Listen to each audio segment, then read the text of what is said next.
Last we left off, the Forge Force found themselves finally at the end of the repeated loops of time. Having experienced a myriad of versions of the start of this day, the group stood in the home of a child and her mother, who had been beset by tragedy. The mother had been wounded in an attack perpetrated by Lord Naruvan, due to their sheltering of the wanted son, Ondrock. Focus shifted to Zern as Chief volunteered to take him to the Cobalt Reserve. At around the same time that Chief was returning, Arni became infected with a sense of nirvana and the desire to spread it. As hugs began to be shared throughout the party, the happiness spread. But Ceradyn, observing with the eyes of Avalier, saw that each of those infected with this charm posted on their head some kind of gelatinous, ink, all-saving creature. Ceradyn then moved to abscond with the mother and child, as well as a trio of street urchins that had accompanied Chief in his return. After a great hunt by Chief, Ceradyn narrowly escaping with his life, he managed to secure the group in refuge at the Typeak Tower. On the other side of the city, the rest of the party were partaking in festivities and planning as to how to continue to spread the joy they were experiencing. After making some Kool-Aid, an ethereal entity erupted from the city's central fountain, endrils of reddish pink, extending many feet into the air. As Ceradyn saw this from the Tide Peak, and while closing the doors, he set off the fight whatever was taking control of the city.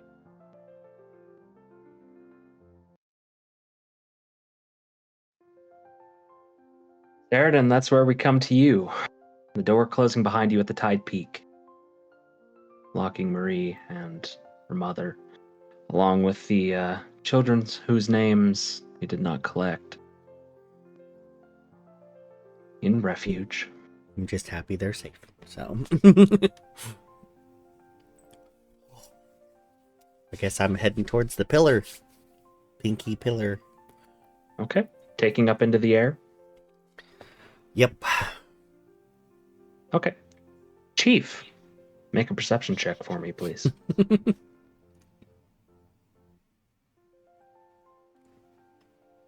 Tell me what it is as my program's still launching. -3 from 19, so 16. 16?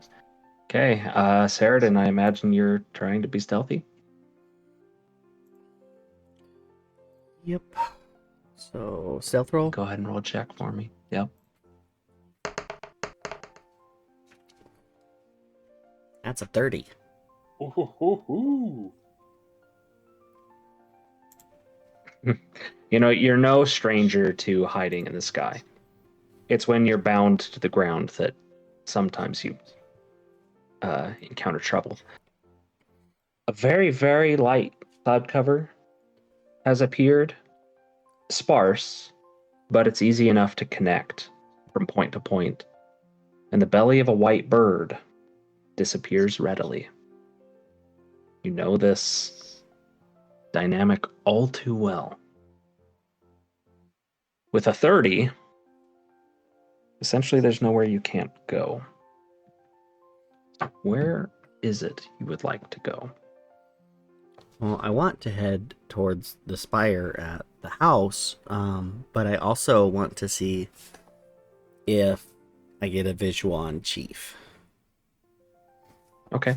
Just to be clear, the spire is not at the house. The spire is towards a city fountain to the northeast of the Tide Peak. Oh, okay. So it's I kind of like misremembered that. Almost Yeah. across the bay. Yeah, I thought it had come up out of her house area. It's all good. That's across the bay. I'm just trying to grab the...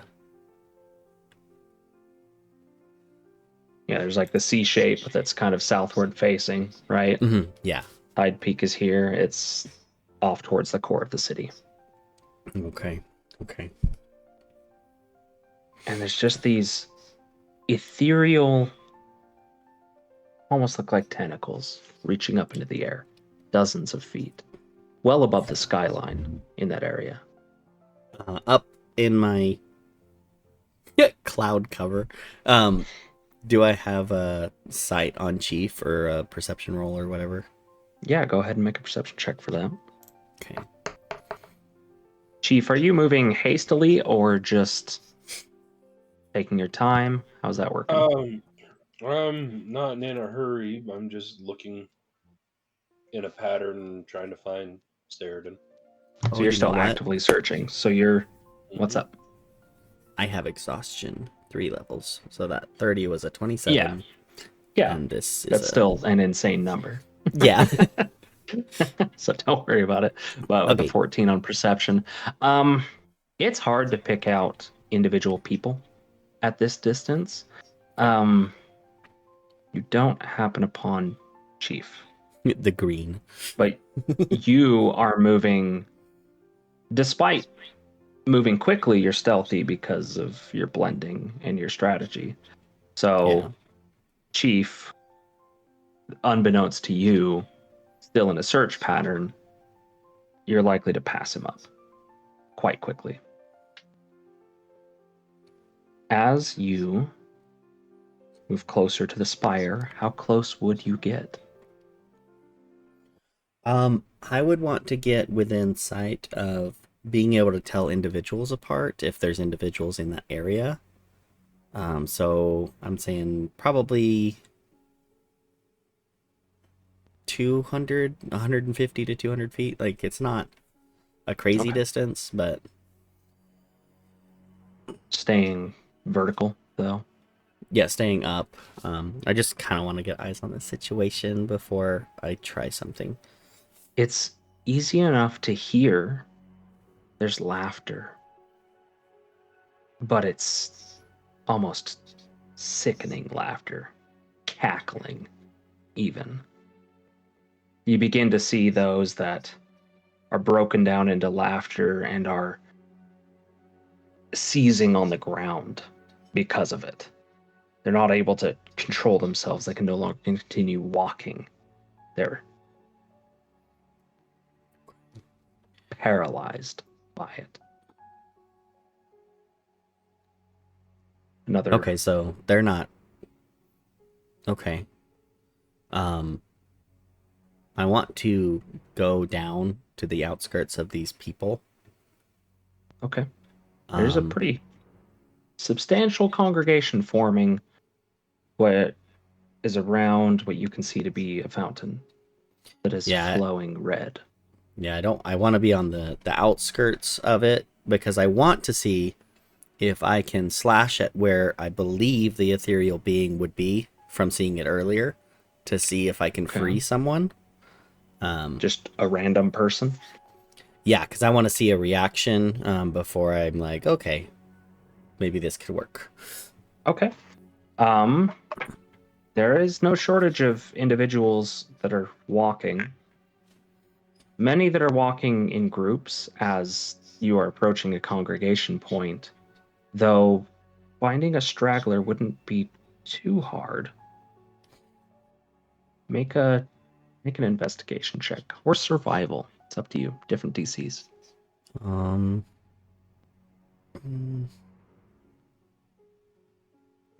Okay.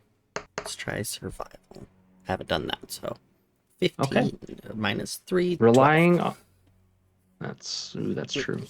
Relying on a bit of your training as an expositor and how to identify the flow of people, be able to slip in. There is a couple right now that is very clearly under the throes of this charm, moving through an alleyway. You probably have about 30 seconds before they move on to the street proper. From above, I want to swoop down to slash with the dagger of venom at where I believe these things were latched on above them. Okay. Make a stealth check first. Okay. As you've changed your course of action. Okay, yeah, you're good. 27 You- minus 3. Silently, as an owl would, striking at a mouse, but dagger of venom, the arm comes free. I need an attack at disadvantage. Okay. As it is an invisible creature. Yeah. Oh, no. Okay. Well, that's Now, a -1. Well, yeah. That's odd because it shows as an 11 for the roll, despite being disadvantaged. Oh, because it's plus. Yeah. The good news is that the strike is silent, and you avoid detection, but you connect with nothing. Just a wisp of wind, and you see their heads turn and react to you because as you connect with nothing, you turn as you swoop up to observe them. No reaction. But in the back of your mind, you think,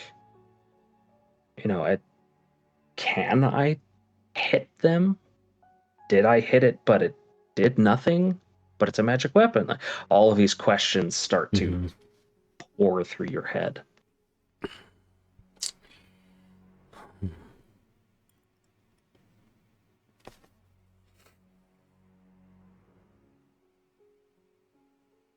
I'm going to try again before I try to get away from them. Okay. Again, it's going to be another stealth check at first. Okay. And given that they've technically already been attacked once, they're both going to make a perception check. Yeah, that's fine. But a 9 and a 7, they're not going to make it. So Okay. 16. Go ahead and make another attack at disadvantage.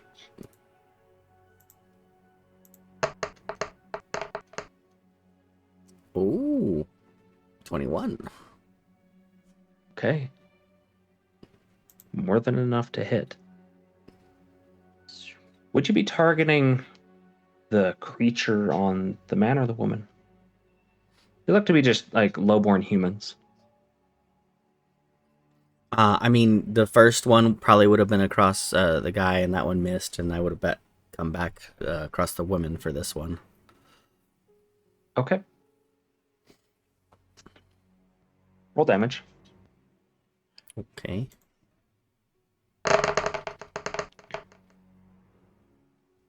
And this would absolutely be sneak attack, so Jeez. Okay. 35. that's that's a lot of damage. You feel a connection. It's kind of like cutting. You know when you stick your hand out of a car window and you can feel that wind? Okay. Kind of like that. Yeah. Or there's that resistance, but you know it's fluid. You know it's not solid. But there's this. And as you sweep up and either take a perch or a hovering position, you see her. And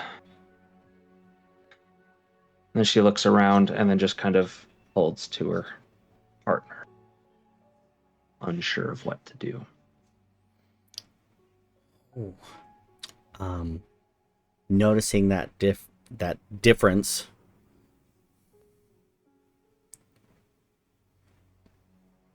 She's already holding on to him.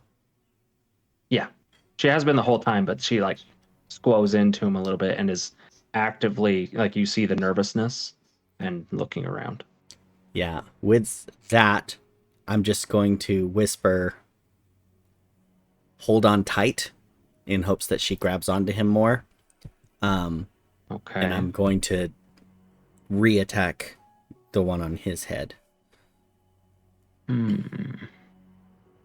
Make a persuasion check with disadvantage. Okay. Because she has no idea what's going on. 2 net 1. Okay. So are you going to be making an attack again? Across, yeah. Okay. Go ahead and roll an attack with disadvantage. Okay.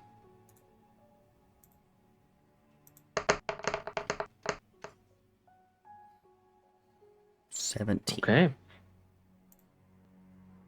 You swoop down and you slash, but at the same time, he swats his hand at you. But he's just a peasant. He rolled a 3. He doesn't do a lot. Go ahead and roll damage on the creature, but no sneak attack this time, as it was aware of you. I wonder how I can turn the sneak attack We off. just roll it. We just don't consider it. It seems to always try and just throw it in there. Yeah, so it's just the 17. Okay. As he swats at you, and it kind of causes a bit of a commotion, where you guys are probably about 10 seconds of this walking speed away from breaching into the main roadway and integrating with the rest of the crowd that's congregating. But he stops in his tracks. What? Shh. Quiet. What is this? What was this? My head. Oh, my head. Something is attaching to people. Oh. It's not safe here. Get low. What is this? Hide. Don't say a word. I'm gonna see what I can do. He grabs her, moves off to the side a little bit. Go hide. All right. Chief, I need you to make a perception check. Ooh. As you are approaching this position. 18. You've not been stealthy for the past few moments, Ceradyn. Mm-hmm. Chief, you step around the corner. And you see Ceradyn has killed 2 of your friends. Far away is he? You're probably about 60 feet.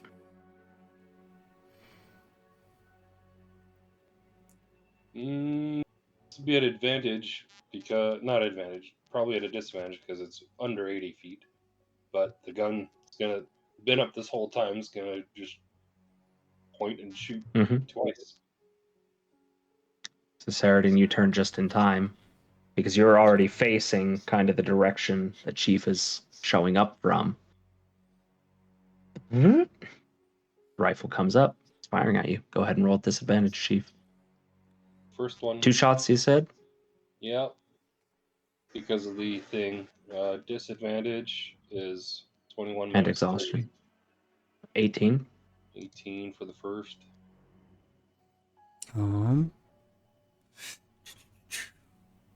That and disadvantage. 19. 19. 18 and 19 to hit on both of those. Dang, uncanny dodge. Okay. You can wait for the damage to determine which one you uncanny dodge. Okay. Okay, so here's the first one. Or at least after seeing the damage on the first one, you can decide if it's going to be the first or the second. 14 piercing damage for the first one. So is it going to be that one? Or the second? And it halves it, right? 16. Yes, it halves it. One. Okay. So the second. So total of 22. 22 piercing damage. And it is So you considered just magical. Yes. There's a crack in the short distance. 2 connections. A hot stinging pain in your core, Ceradyn. Are you standing?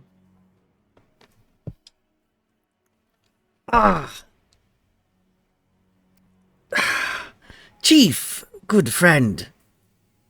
Oh. How about that hug? Chief, that sounds like a great idea. The gun disappears back into his arm, and as it does, you see another bullet just kind of magically appear in the chamber. But starts coming to get a hug. I'm imagining Baymax like...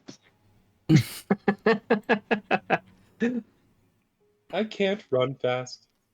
What's the play here, Ceradyn?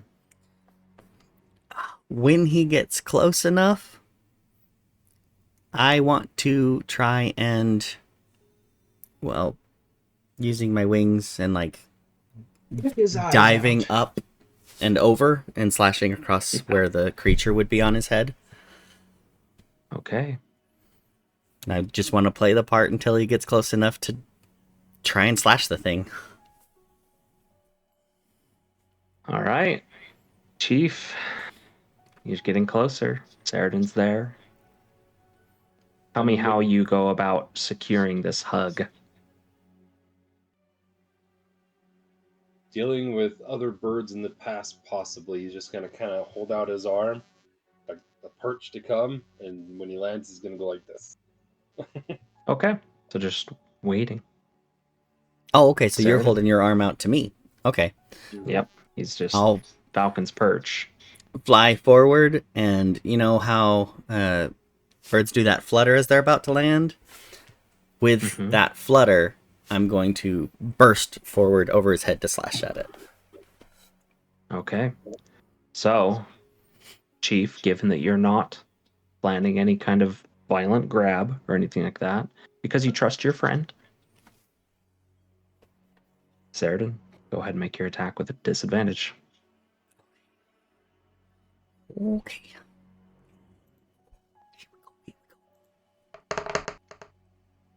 Both 9s. That is a For a total? 15 total. 15 is the number you need. Yes! You and that slight little glint in your eye as you're about to go for an attack. Chief, you recognize it, but it's too late. You allowed him to get close. Roll damage.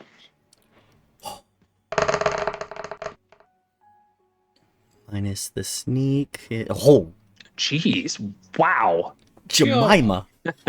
Minus You're the sneak murdering right now. is what, 24? Still 24. Yeah. Yeah. You actually hear it this time, both of you. There's just like this sound. Chief? You're free. Chief? What happened? Oh, thank goodness. I land on his shoulder and give him the head hug that he was wanting Aww. before. You were beaten up, my friend, and some singeing. What happened? You shot me a bunch. Chief, Oh. it's at this moment you realize you have full recollection. How beat up does Ceradyn look? How does Ceradyn look? I'm 23 out of 59, so I guess Below half. So bloodied. I'm like a third. Yeah. Yeah. It's not great. Alright, so I am going to gently pat him on the head, and okay, I'm going to give you 10 HP from that. Wonderful. Thank you. Gotta save and a little bit just in case. you know what? Bleeding While we're at it, I'll probably also use my potion of healing. Okay. The others. On top of the bleeding stopping, Ooh, 21. good amount of the wounds actually close, stitching themselves shut both by the divine magic and the arcane healing potion. Going to take As 0. the two of you reconcile what just happened, turn our attention Oh. to the city center, where Zenesha, Sashem, Basil, and Arni, you all stand as paragons of your newfound love here. And you see an entity beginning to form, or rather beginning to claw its way through from some kind of ethereal tear above this fountain, where still people walk forward and give of their blood into its pools. At this point, the fountain flows a deep crimson, no longer clear, opaque, and rich with love. Arni is kind of just like helping chaperone and organizing everybody in as efficient and orderly a way possible. You do all notice that you seem to be in positions of authority here. It just warms your heart. Sashem would probably be at the fountain helping people cut themselves. I imagine. Go ahead and roll a d20 for me, Sashem.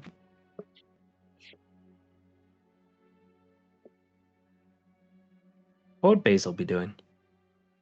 16. Okay, we'll come back to that.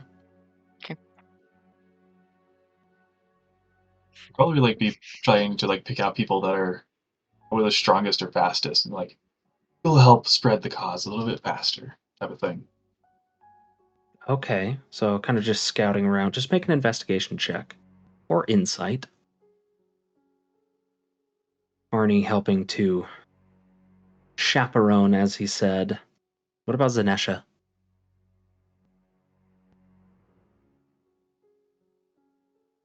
If we feel like we're in positions of authority, like, can we figure out who has the most authority? Should be trying to fight for the most of it. Okay. Also an investigation Zenesha's or gonna be insight killing check me from you. again. It's a 6 for me. Yeah, with the 6, you're kind of blinded by the light at the moment. This 19. entity that has risen from the blood fountain is incomprehensibly beautiful. It has caught the allure of your heart, and you can't help but at times you go to look out towards your mission to spread this, but then your eyes turn. You lull for a moment. Zenesha,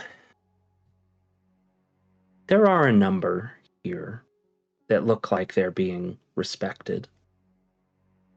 None quite so much as the lot of you, though. In looking them over at a 19,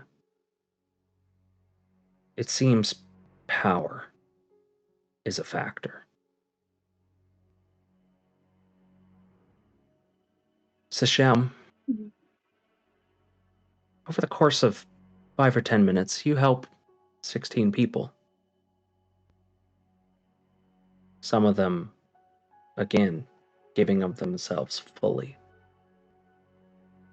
Your hands, even most way up your arms, are stained deeply.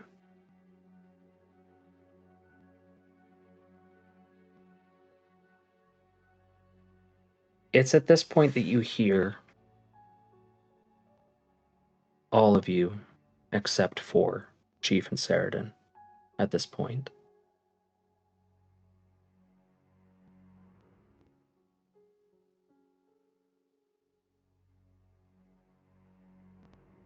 My beloved children, you have opened the way, and for this, I am oh so grateful. My gifts to you will be grand, but the task is not done. I need more. And as that voice rings in your head, something tries to pull you back. I need all of you to make a wisdom saving throw. Is that a total of, Arni? Mine's a 7. Yeah. With the exhaustion, that's a 13. The charm's grip maintains, and the work continues. Ceradyn and Chief. More and more people are beginning to gather. A small surge of individuals comes by, but then numbers dwindle on the street. There seems to be no attention paid to the two of you sitting in this alleyway. The couple sits cowering in a corner behind a set of crates. All right, Chief. So, It's hard. There are beings attached to people's heads. That's what had you. You can't see them. They're... I don't know how to explain it. But my magic dagger was able to hit. So that's how I freed you. Do you have something that we can start maybe getting our friends out so we can save people? I don't know if it'll work in this way, but reach into my bag, put on the glasses. When you put on the glasses, first there's this big smear of something on your face. Looking across the people that are crossing the alleyway, every single one of them, there's this small pink undulating creature that has tendrils wrapped through and into the nose. Some pierce the ear, some reach down. Can you see them with that? I believe so, and you know where they are located to hit? Yes. Is your weapon magical? Can you shoot them? Only one way to try. Figure out, but I think we should try to use it on our friends so they can help more. We definitely should try to coordinate so both of us attack at the same time, hopefully freeing two at once. Can get 2 shots off with this pretty quickly. Okay. As sadly you witnessed and felt firsthand. Yes. It's alright. We'll move on. So after he says that, the gun's gonna pop back out and his shield's gonna pop back out and he's gonna have like a little nook so he can use it. And just in case, let me see how long this thing lasts. I want to see.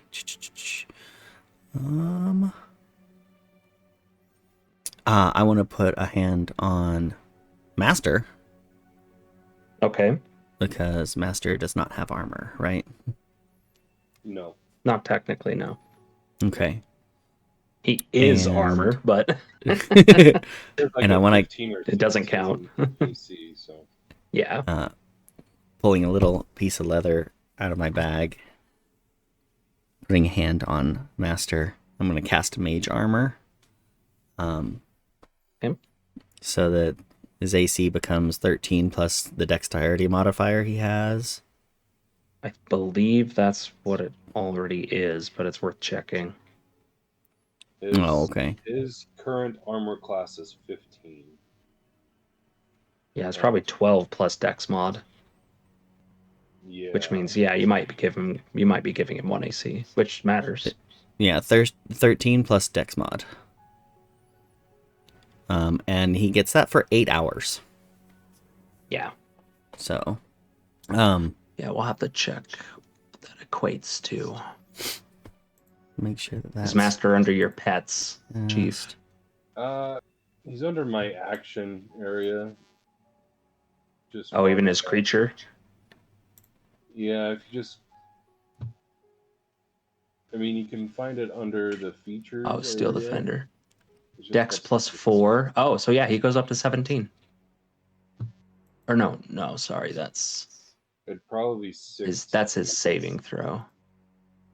So his dex mod is plus 1. So it would only be... So that would actually lower his AC to do that. So because he has the natural armor ability, that's why that doesn't really benefit him.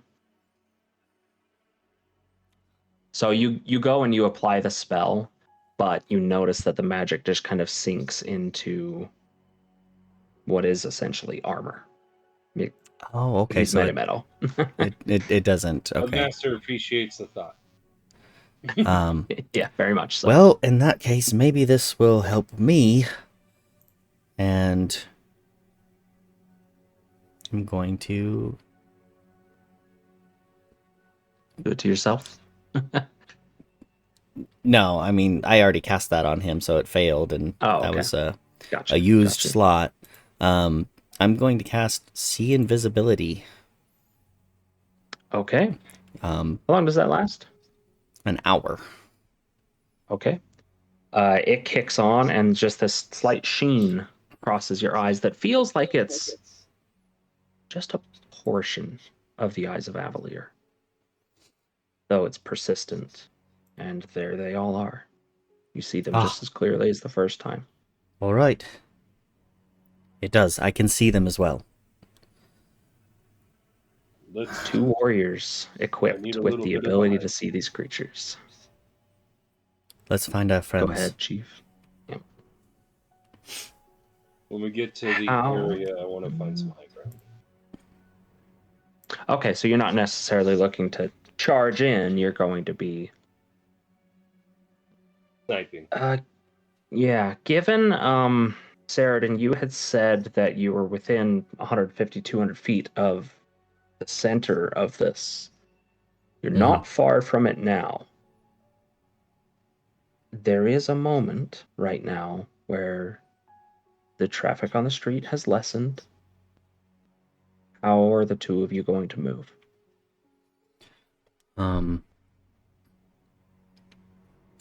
Well, I mean, you've got your weapon. If I can swoop in from high as well, perhaps we can...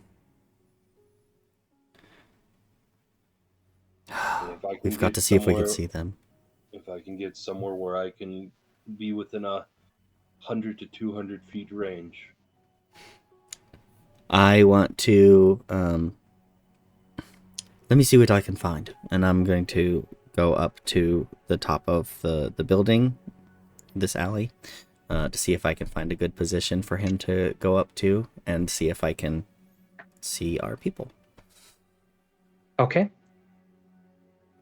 Make a new stealth check. Okay. 20. Dirty. Okay. Right at the top of this building. It's a flat-topped building, has somewhat of a ramparts around the side.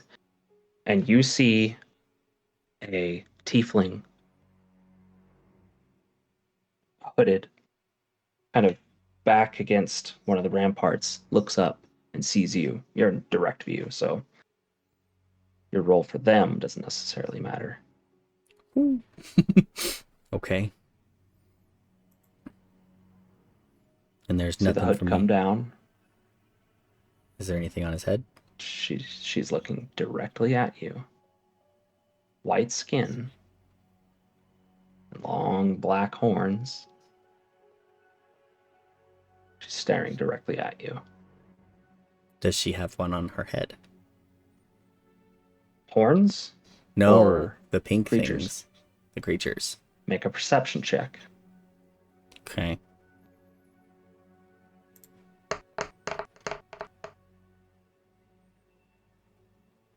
15. It doesn't appear to be.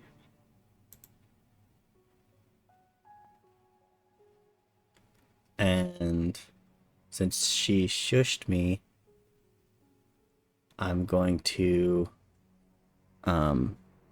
thieves can't. You are free? Question mark. So the affirmative for thieves can't is it's like, yo, I'm just vibing, bro. So it's Okay.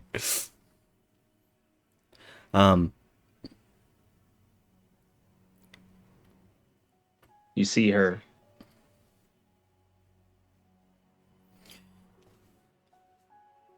I'm gonna gesture for just a second, and then I'm gonna tell Chief that this roof has a good position on it, and I need to check something out while we find our friends. Okay. Swoop down, and then go back over, and I'll head towards her, trying to get to her without being seen. Okay. Easy enough with the stealth roll you made. Okay. Chief, I'll need a stealth check from you, and then we'll come back to it. Yeah, I know. Funny joke. You land, I imagine, maintaining a distance from her because you don't know her. But, oh, Chief. 4. Well, to see why you fail, now I need an athletics check for scaling a building. 40. Let's see. He just jumps up there. 11. Okay. There is a raucous clamber of as Chief scales the outside of a building. You don't notice anyone noticing you, but as you sit there in front of her, you see she's looking you up and down, and then her back against the rampart then turns and peers into the city center. This rampart does have a pretty spectacular view of what you realize is about 120 feet away, the center of what's happening. These tendrils rise up, and they rise up high enough that even over the rampart, you can see them without having to look through the slots. Chief, as you crest the top and the final as you fall flat and then stand back up, you hear Master pacing down below. She just looks at you and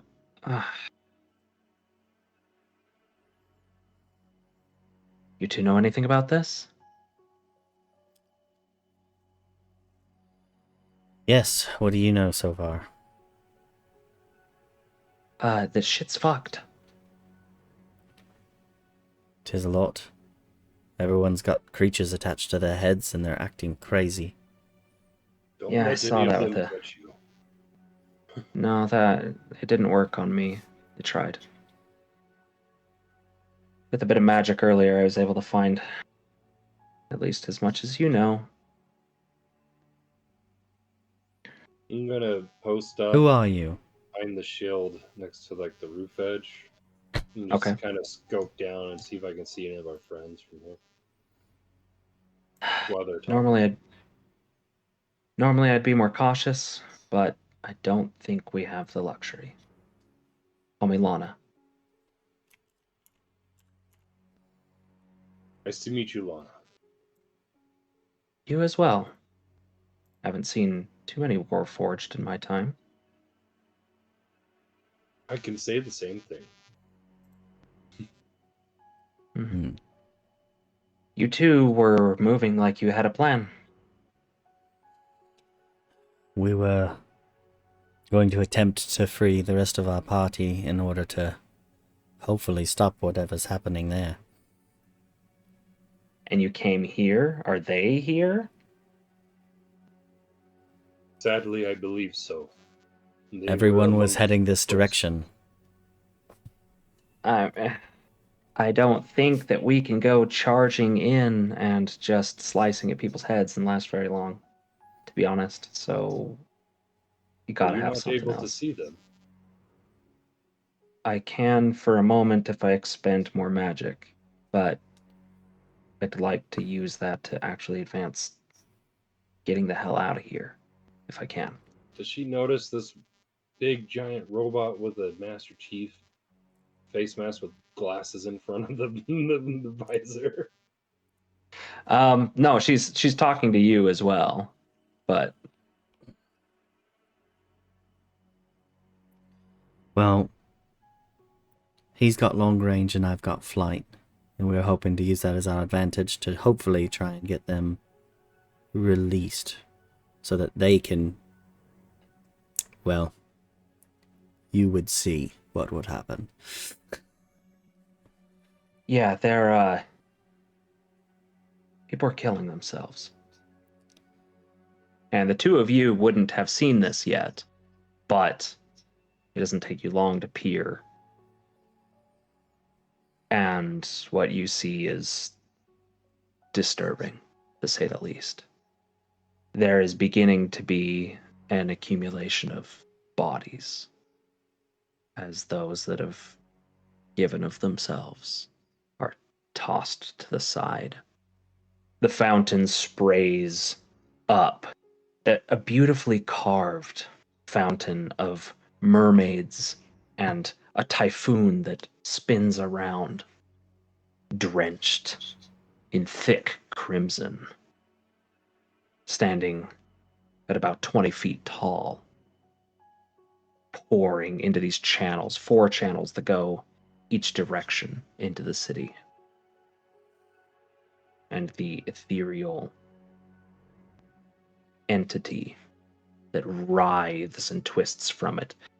New tendrils eke out of this space above the fountain and seem to grab onto space itself and press themselves out more as a new one emerges, stretching an opening that, because of the magic and the enchanted item you're using, you can see clearly.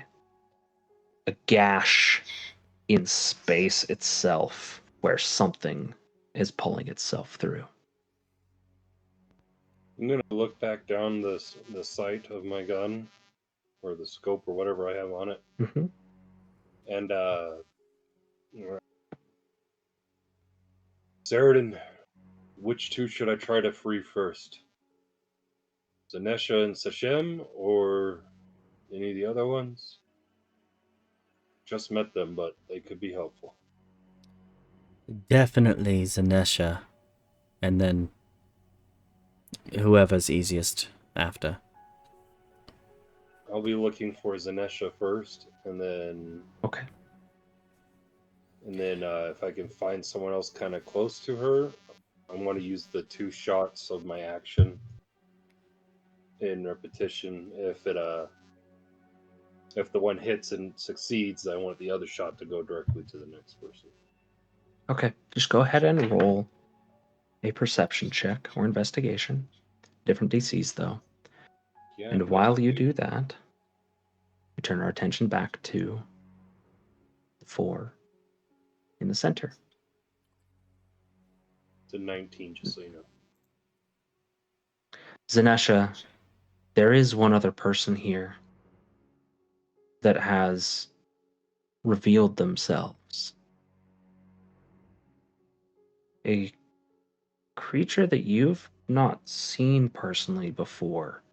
They float in long robes and tentacled-like hands, a smooth and bulbous rounded head, and a face of tentacles that stretch down. Brings themselves to the center of it all and begins to give some direction to others. To you, it looks like a squid man.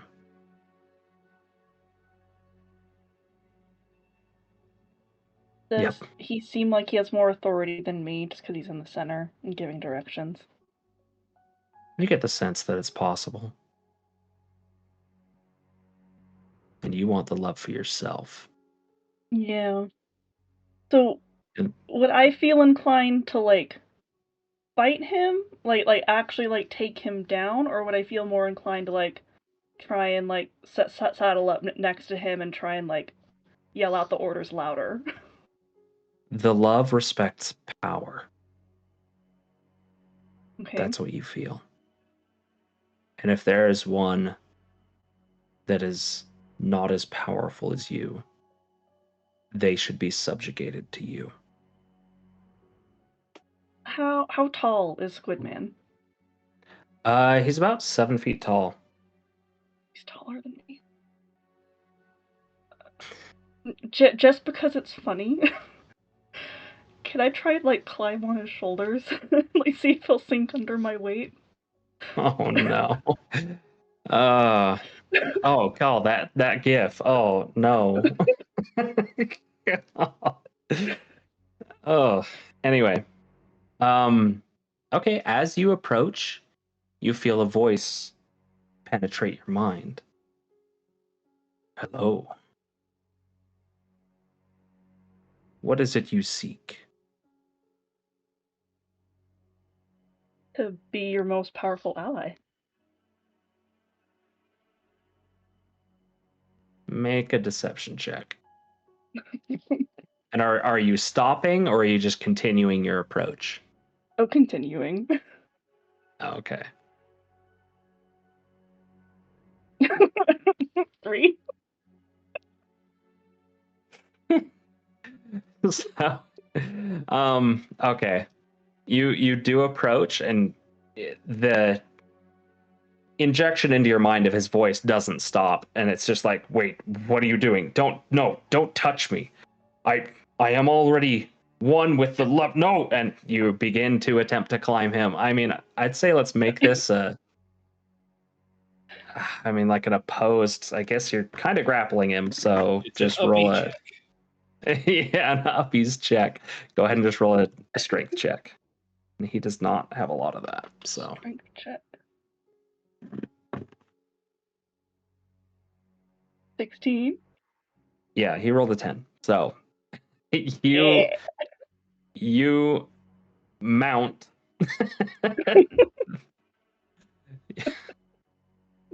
you mount what you see as a squid man, and you don't hear words enter your mind, but there's just kind of this, Our sessions what are the are best. you doing? Do I successfully get all the way onto his shoulders? Like, is he like bowing down under my weight or something? He is not bowing under your weight. Oh. You have climbed up him and are atop him. Legs down. He just says, many show love in different ways, I suppose.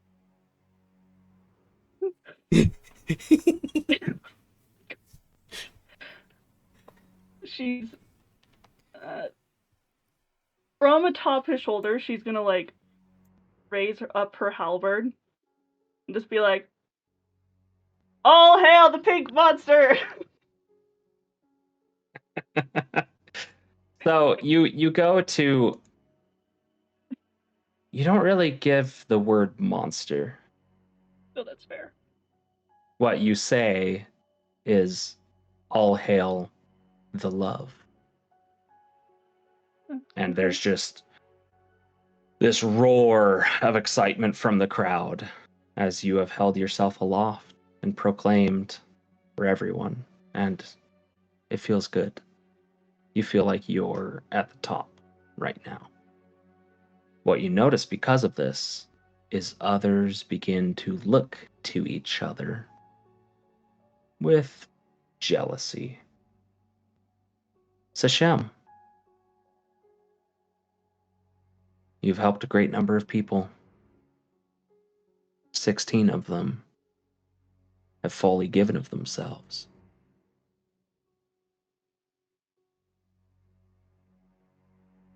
In the back of your mind, something gnaws at you. Make a wisdom saving throw. For a total of 15? That's what you needed.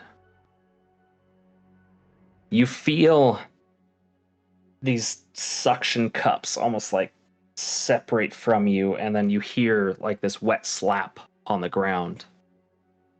You're free. Look at it. Do I see it? You don't see anything. But I heard the slap. You heard something, and you felt it come off of you very, very vividly.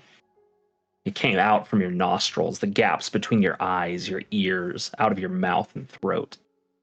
It was everywhere. I have You been are surrounded by violated. people. You are surrounded by people that are under the effects of what you're recognizing now, some kind of control. I'm going to pull out my lovely blue rapier. And as confused as he is, he's going to just try slowly walking away. And just hold out his rapier just in defense, because he doesn't want to be touched again.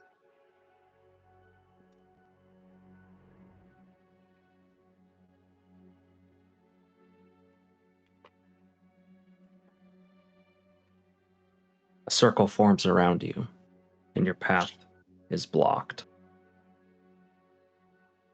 Basil and Arni, you see Sashem. He's drawn his weapon. You're not sure why.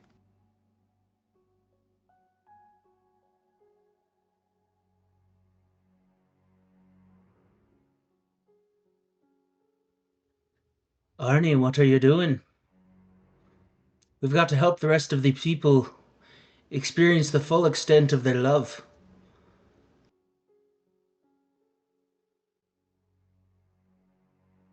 Are you talking to me? Yeah, sorry. Sashem. It's like, he said, It's okay. Arnie, I don't know what to do. Okay. Anyway. I've experienced love. Thanks, Arnie man. I'm just gonna dip and I'm going to Sacred Flame and try and create a little hole for me to run out. So Sacred Flame would hit one person. Is that your That's intention? fine. Yes. Just trying to. I can slice the other two as I run by, but I'm just gonna Sacred Flame somebody to, like, whatever side of the circle I can to run away from the group.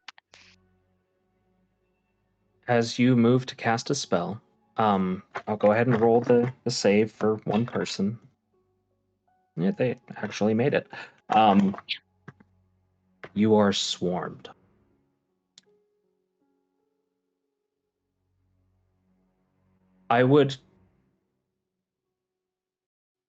I would give you a chance here.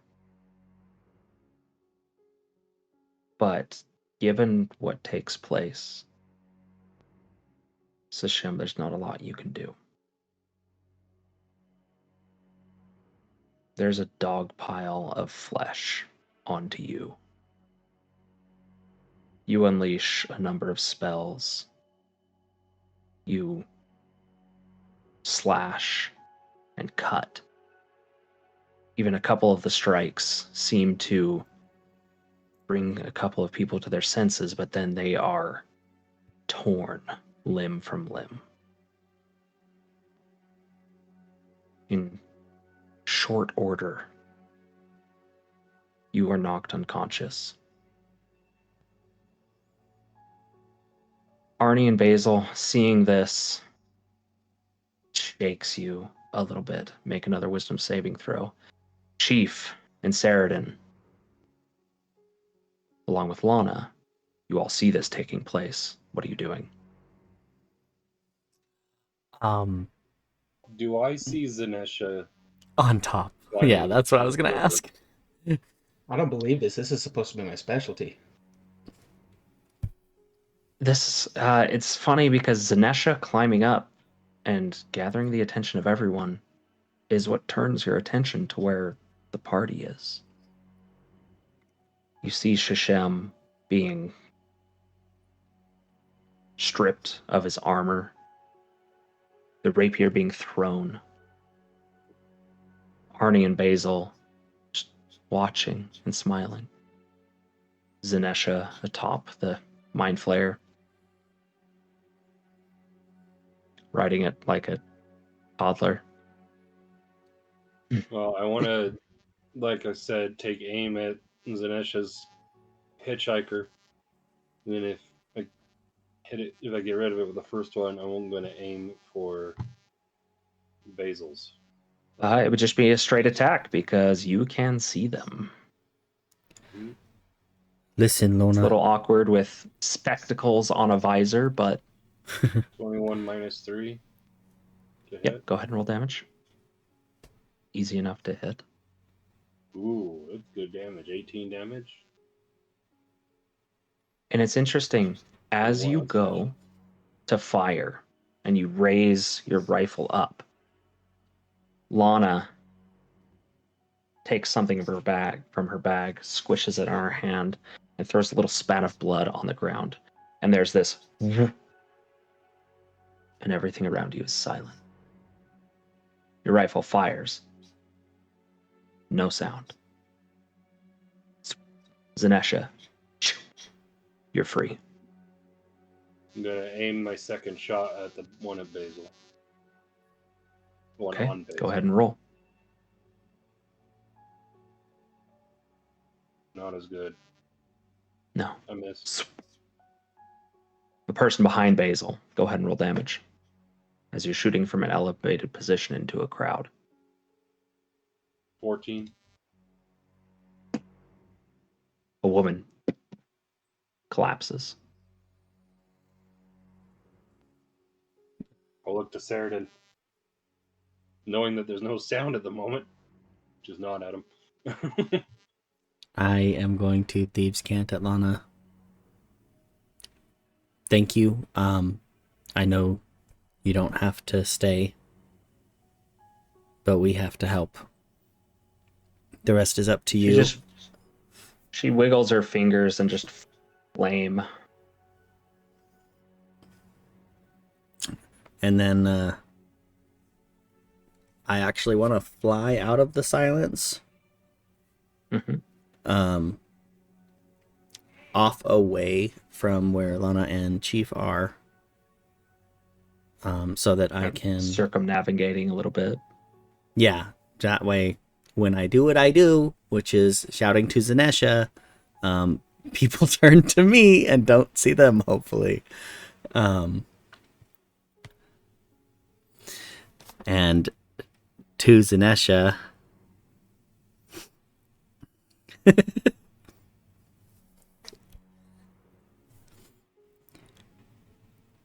Zenesha! You get to fight and give all the civilians haircuts. It'll get the beasties off them. Oh boy, okay. I am going to need everybody to roll initiative. Okay.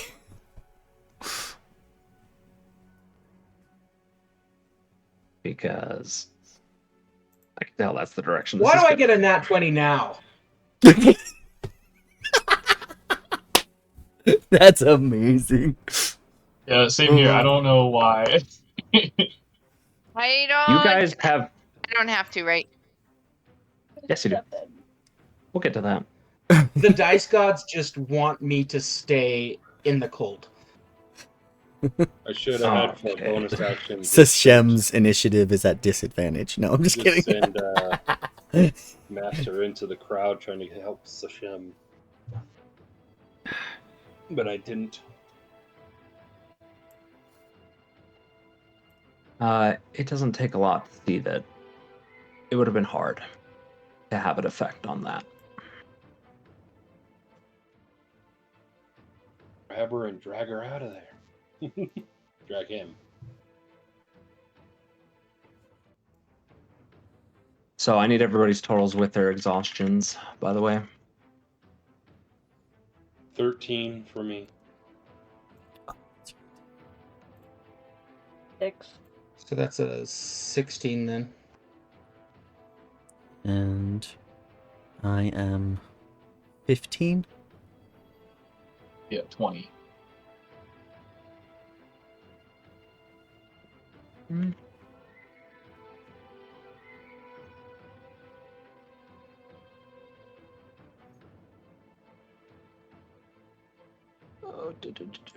Basil.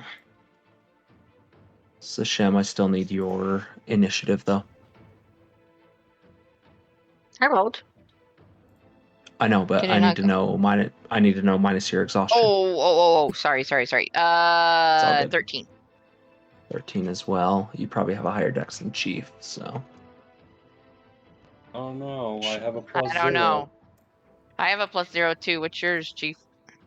The same. We both had a +0. So. Oh, okay, so rollies. Roll d20s. Rock, paper, scissors, lizard, Spock. You're gonna have an easy thing to beat. Boulder, parchment, 4. cheers. You almost didn't beat it. You guys have failed like 20 consecutive wisdom saves. So I don't. Your dice are Horrible. cursed. Maybe I should switch to the physical. I know, that's been changed thinking about which it, too. Skin my dice are on Roll20 or whatever. Basil, at the start of your turn, you see the mob going after Sashem. And it doesn't feel right. So at the start of your turn, make a wisdom saving throw. I'm awful at these.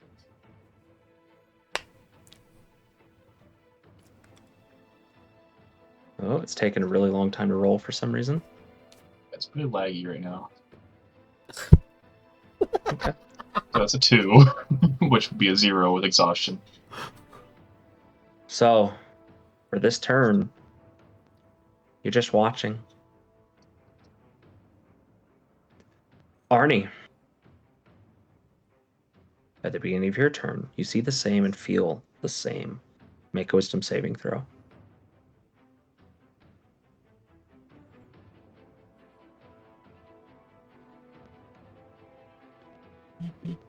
No. 11. Continue watching. Sashem, make your first death save in private.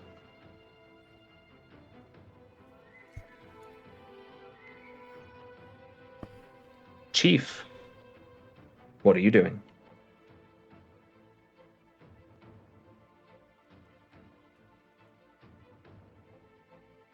I'm going to unmute. You're in the silent spell, we get it. Yeah. I am role playing. I can't haul her down to. But I'm going to look down for my bonus action and just kind of point Master into the crowd. Just a barrel in there. Hopefully he will understand to try to help. Okay. At least help defend people or our allies. And then I'm going to use both my attacks to again shoot at one, and if it hits, shoot the other. Okay. So first, go ahead and roll an attack at disadvantage for Master, as he does go charging essentially into the fray. Attack Master. That is a natural 20. And no exhaustion on his account. Yeah, can't be exhausted. You're looking out the rampart into the center, and you see him below you. He swipes across somebody, and they... Oh, what? What in the hell's... It's actually a guard. But you're taking 2 shots? Yeah, I can't haul her out to the guard, so I'm still going to take the 2 shots, first at Basil and then at Arni. If Basil doesn't... Well, the creature on them. Right. Obviously. I figured. You're not just gonna cap your friends and go on your way. Luckily, I can still see the things, so... Yes, you can. Would a 21 minus 3 hit? Yes. You recall a 15 hit, so... All right. 21 damage to that one. Basil, you're free. And immediately aiming towards the one on Arni. Natural 20! I know that crit damage will be way over the top, so... Yeah, I just want to roll it for Arni. fun. 28. Of course. Damn. Yeah, there's a splatter, Arni, just a...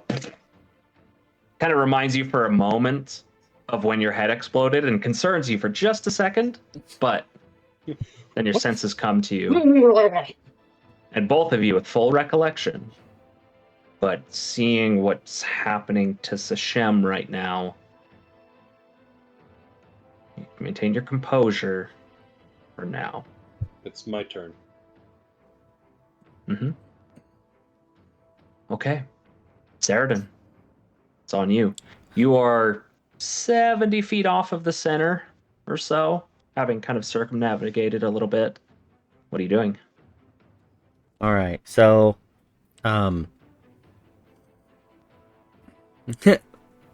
finishing to Zenesha.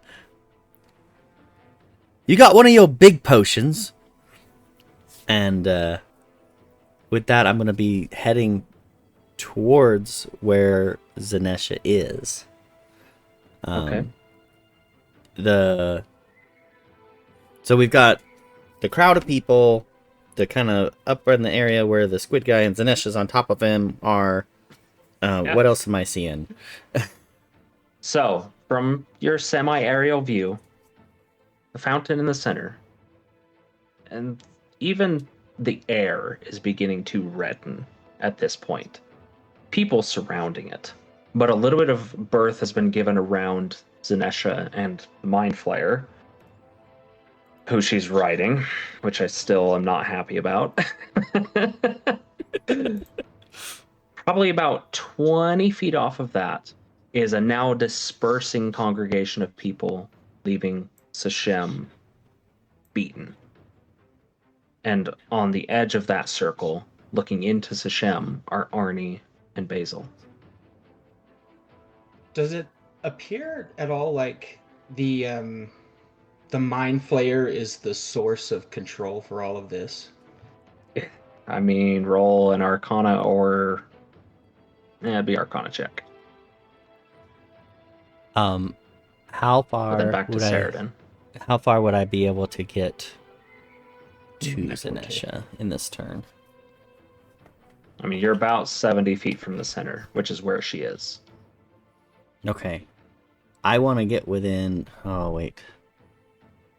I can't quite get within 30 feet. Let's see. What do I have here? Don't you have bonus action dash? as a I rogue? could. I just don't know if I'm going to use it. Oh, okay.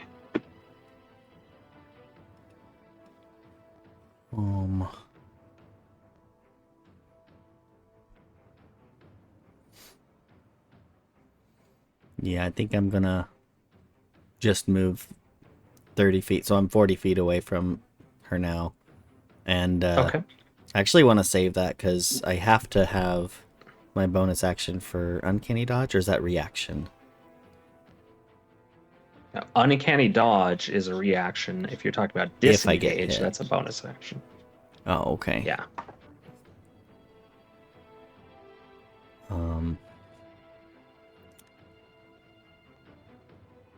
Yeah, I'll just move the 30 and Okay. get closer. Still in the staying air? above. Yeah.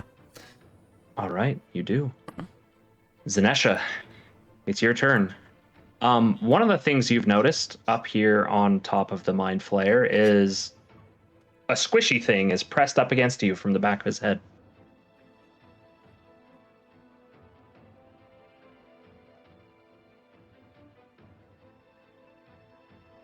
So I can feel it, but I can't see it? Correct. And it's kind of like, you can see it like below your chest, kind of like pressing on your armor and your belly. Because you're riding him, right? So you're pressed up against him, and it's in between the two of you, effectively. Okay, well, Ceradyn already said just to start scalping people, so she's just gonna... He said haircuts. He said haircuts. Scalp them, it's fine. Oh, all of Nicodronus is going to be bald. Okay, what are you doing?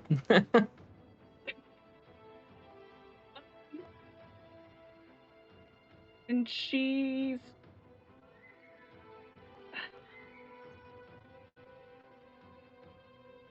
Well, and in response to Ceradyn first, she's just gonna, like, stay in the bag and just kind of, like, make room for him, like, to get to her bag of holding, and just kind of, like, make a gesture towards where it is. Okay. But I do want to rage first. Of course. And then since I'm holding the halberd aloft, just want to, like, bring it down to where I feel the squishy thing and, like, just make Okay. 2 rocks of the axe with it. Okay. To attack that. Well, halberd is a two-handed weapon, so you would only be able to do the attacks with that if you're using it. So just go ahead and roll your attack at disadvantage, as it is invisible. Wait, so I only get 1 attack even though... No, you'd still get multiple attacks, but you don't have an axe. You have the halberd.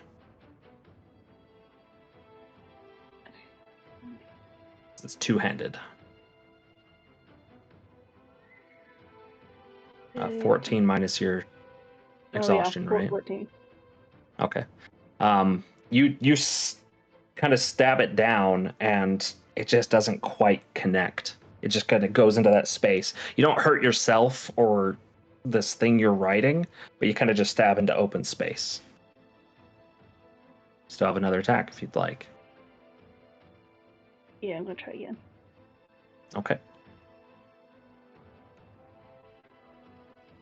That one. You go over to the other side and you stab into the Mind Flayer. So go ahead and roll damage.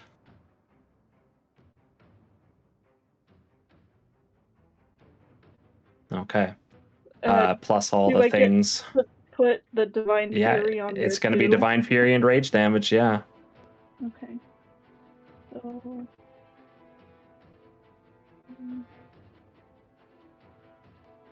So 20 points total? Okay, 20. Okay. As you stab down, you hear this ringing in your head. Like, what have you done? Is that the end of your turn? Can I respond to him? Since I've already you spoken to... Yeah, you can. We have room for RP. She's like, either I kill you both or I just kill the thing on your head. Wait. Okay. Let's see what happens to that. It seems there's already enough commotion going on. You weren't heard by a large volume of people. Basil, it's your turn. Newly freed. Crowd is dispersing from Sashem in front of you.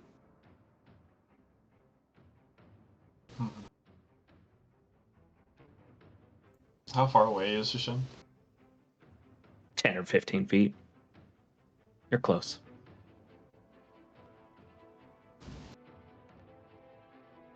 Gonna go over.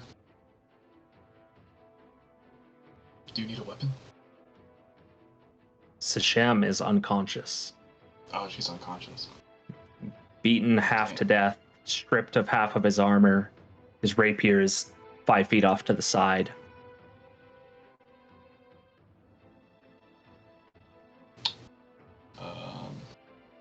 Do potions of healing work on unconscious people? Yeah, you can force feed it. Okay, I'll force a potion of healing. Okay, you go ahead and roll the healing for it.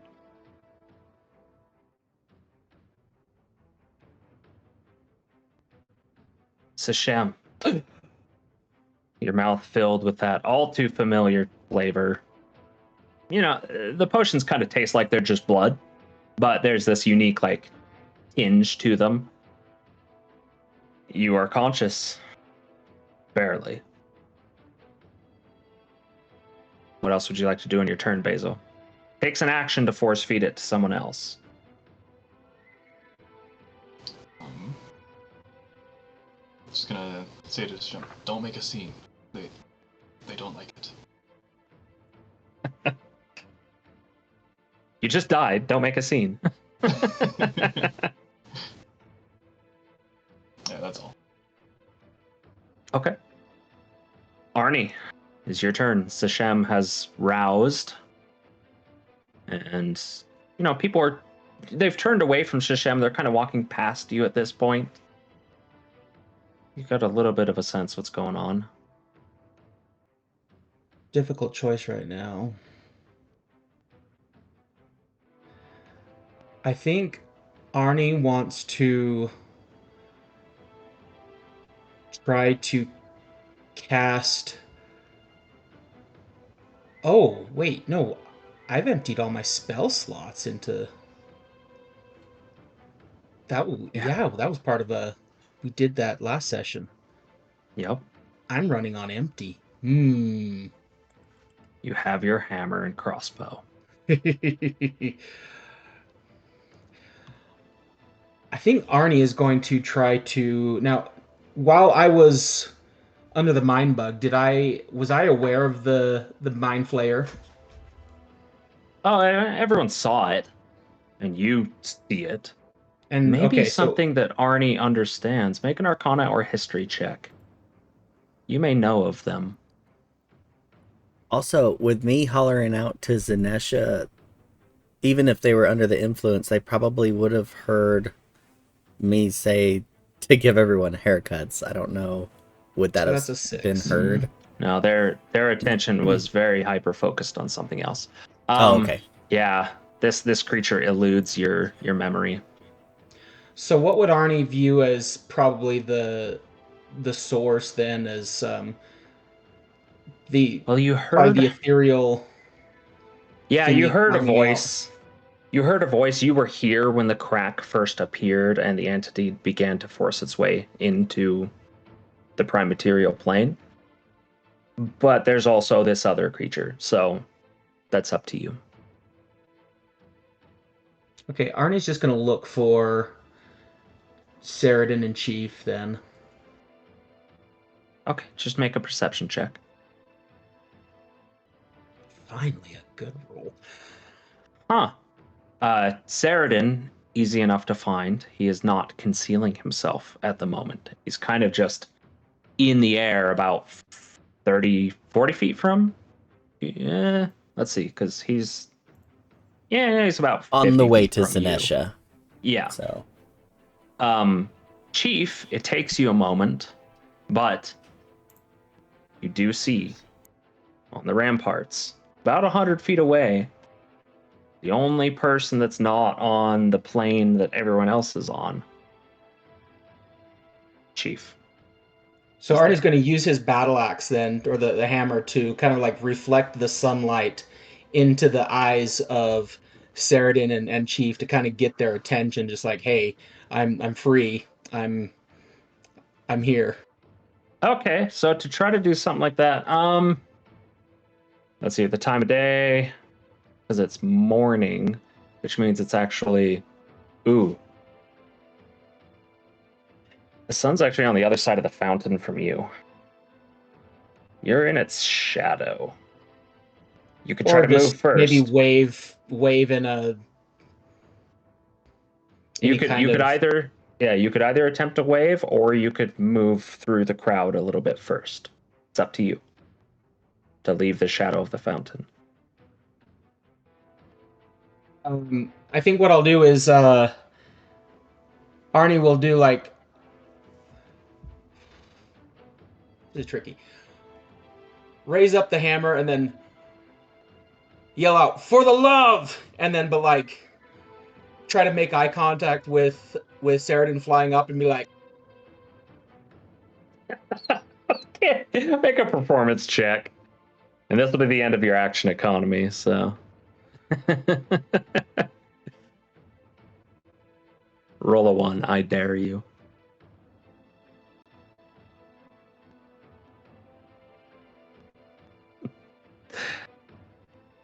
Again, a raucous roar around you as, for the love!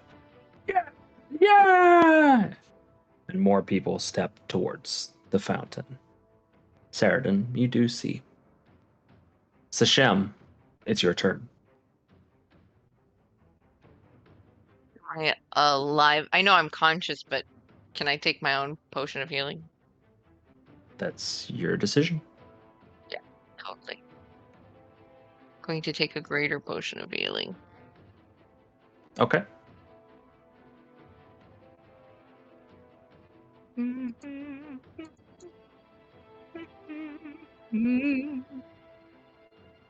Okay.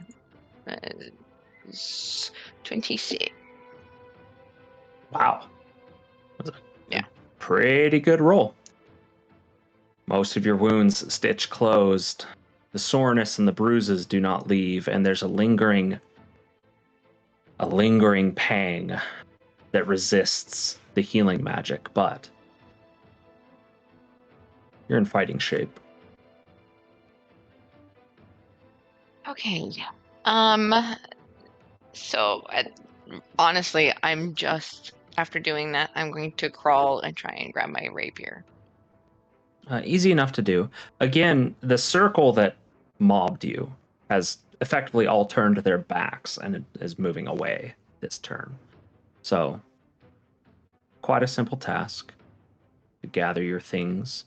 You may not be able to correct all of your armor, but you pick up your rapier.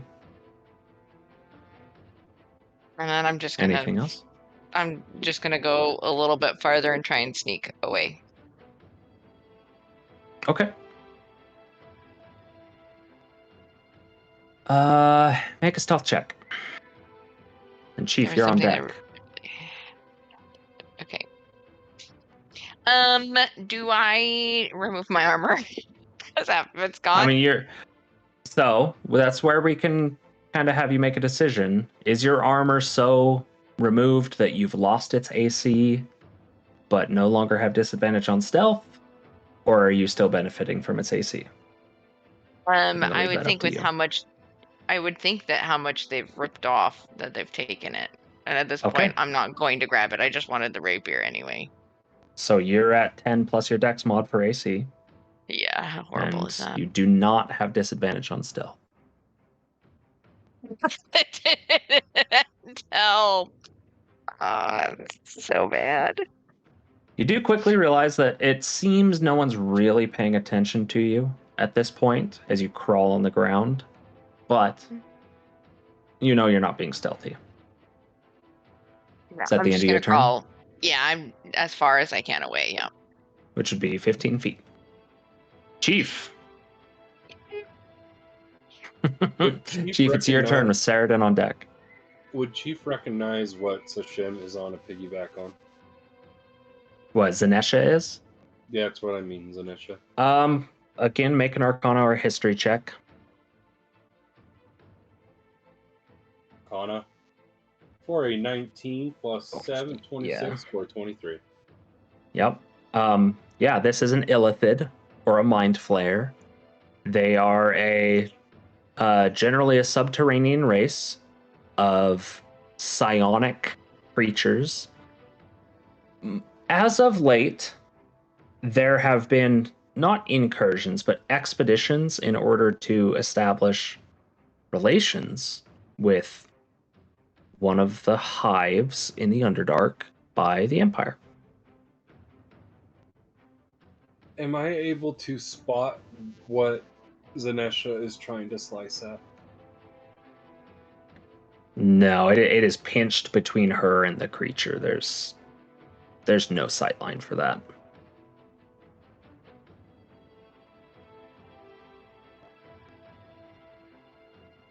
In that case, I cast Fireball. Just kidding. I don't have it. I'm just kidding. I'm gonna... Is there more guards in the area? There are interspersed throughout the crowd, a good number of them. And there's also the one that Master just freed that has drawn his sword, but is kind of just observing the crowd. And then, what's the big baddie doing in the middle? Like the one that's been clawing out of the rip. So, well, in your perspective, given the glasses, the tendrils that are coming through are much more material. And there are just more tendrils that kind of claw out of this crack in space and then tear a piece of it away. And then another tendril comes out. There's just more and more. Can I see any sort of face at all, or no? Make a perception check. Is this happening at the fountain? Yes, it's like above the fountain. You got 14. Oh, okay. A 14. Given your scope and the sea invisibility, you do see there's a multitude. Yeah, there's a multitude of faces all along the tentacles. Smiles, eyes that are gently closed across its entire surface. Hundreds of them.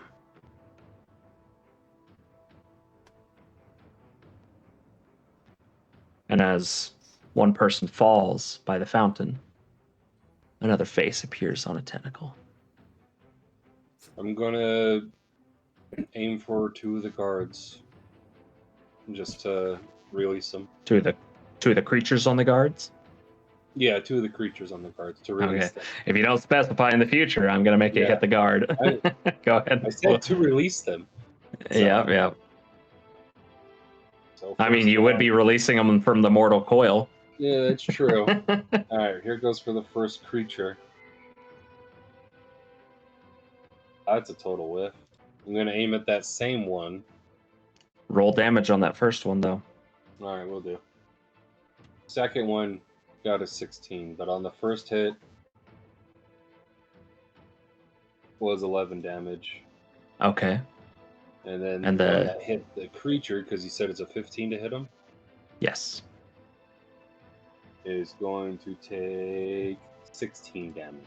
Okay. Before the guard is freed, again, a man just right behind him in the eye line collapses down to the ground. But then the second shot, and you see him shaking his head and gathering his bearings like the And others I'm have. gonna hope Master is still trying to do what I told him to do as my bonus action. Master hung around the guard that he freed for a short while, but does start looking to the rest of the crowd. You get the sense that he's about to go off. That's it for me. Ceradyn, it's your turn with Zenesha on deck. I love that she's right after me. I'll be right back. Need to pee. Okay. I'm going to move 30 feet closer, so I'm 10 feet away, while realizing that she's not getting what I was hinting at, which was to drink the potion, and seeing the faces on the thing around the fountain and how that's working. Just gonna forget the haircuts. Drink your potion. Smash the fountain. And I am 10. I'm still 10 feet away after that movement, so.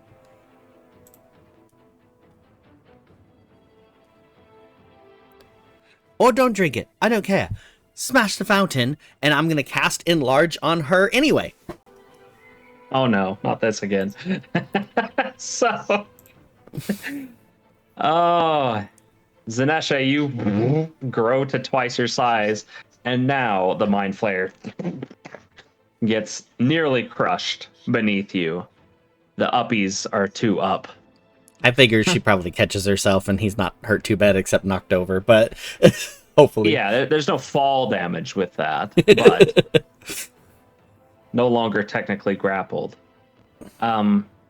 Interesting. Is that the end of your turn?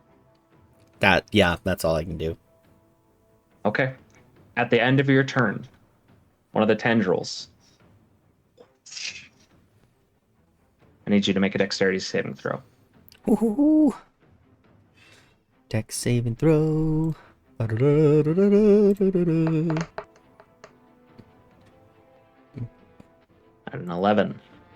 Minus You are 3. swatted. Yeah, you are swatted. Uncanny? You are going to take. You can uncanny dodge to reduce the damage. Okay. It's not going to reduce the effect, though. Okay. That's 8 points of bludgeoning damage. So reduced to 4. Since you're using a reaction. Yeah. And then you were pushed back 10 feet. Okay. Wait, is that towards Zenesha 10 feet?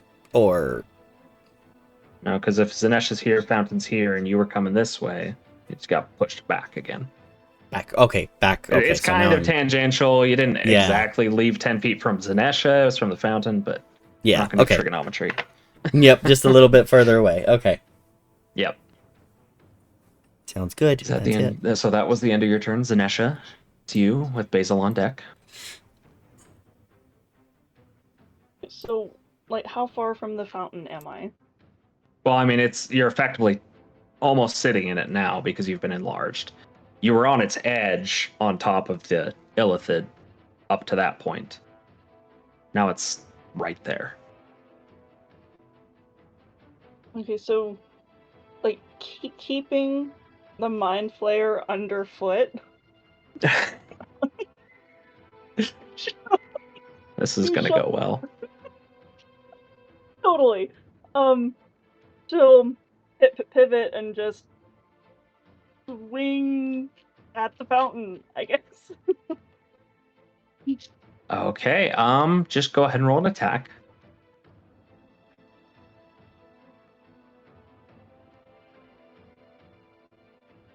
I mean, yeah, go ahead and roll damage, including all the Rage and Divine Fury. Yeah.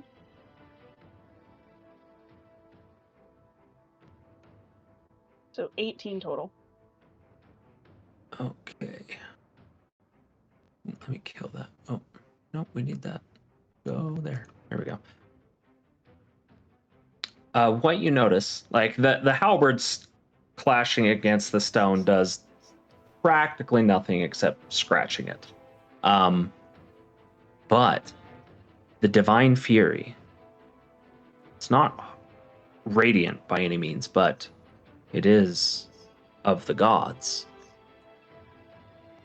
There's this radiating effect of the necrotic energy that reaches through and almost dispels some of the red hue in the fountain. And you notice all of the tendrils echoes and rings out audibly, draws the attention of everyone. I almost forgot this too. Because of Enlarge, you get an extra D4 on. Oh, that's right. Damage. On melee damage. Oh. But that is just an extra D4 of non-magical damage. So One more point. Yeah, it's the weapons that enlarged with her. Yeah. So. Yep. Zenesha, is that the end of your turn?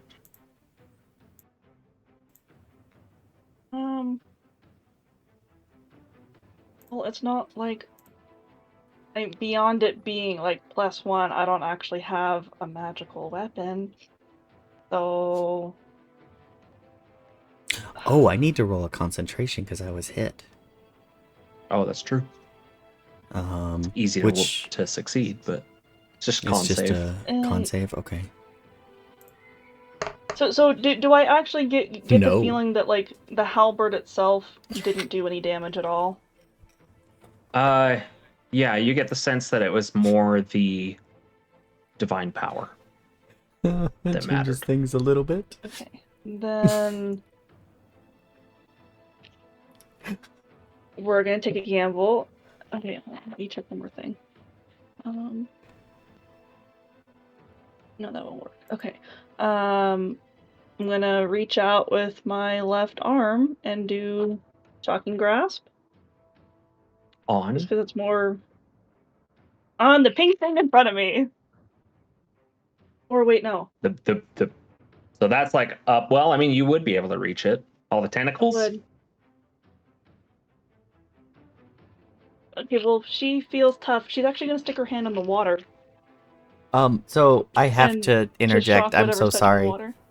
Um, with me failing that con save, you basically got big and then went back down to normal size for all of this. Oh. Because I failed my con save when I got smacked. Oh, which means your see invisibility also dropped by switching concentration spells as well. Oh, was that one So I'm gonna do concentration one. too? Frick, yeah. I imagine. Double check in case I'm wrong, but It just but- says for the duration. See, Oh, okay. Then never mind. You're good. Not a then you're good. Zenesha, Shocking Grasp into the fountain. Into the water. So whatever is in the water is getting shocked, hopefully. Okay, just go ahead and roll the damage. Water can't dodge, so. Okay. You can see the electrical energy disperse through it. You don't know if it's had an effect. There's no visceral reaction like with the divine power. Is that the end of your turn? That's it. At the end of your turn, the Mind Flayer at your feet is going to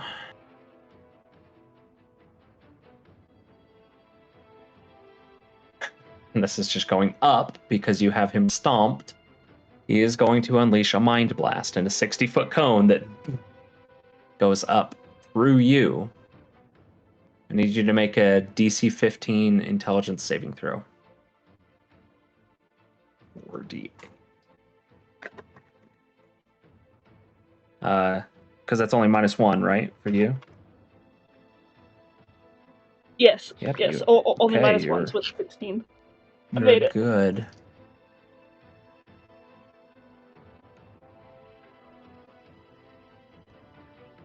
Okay, it does nothing.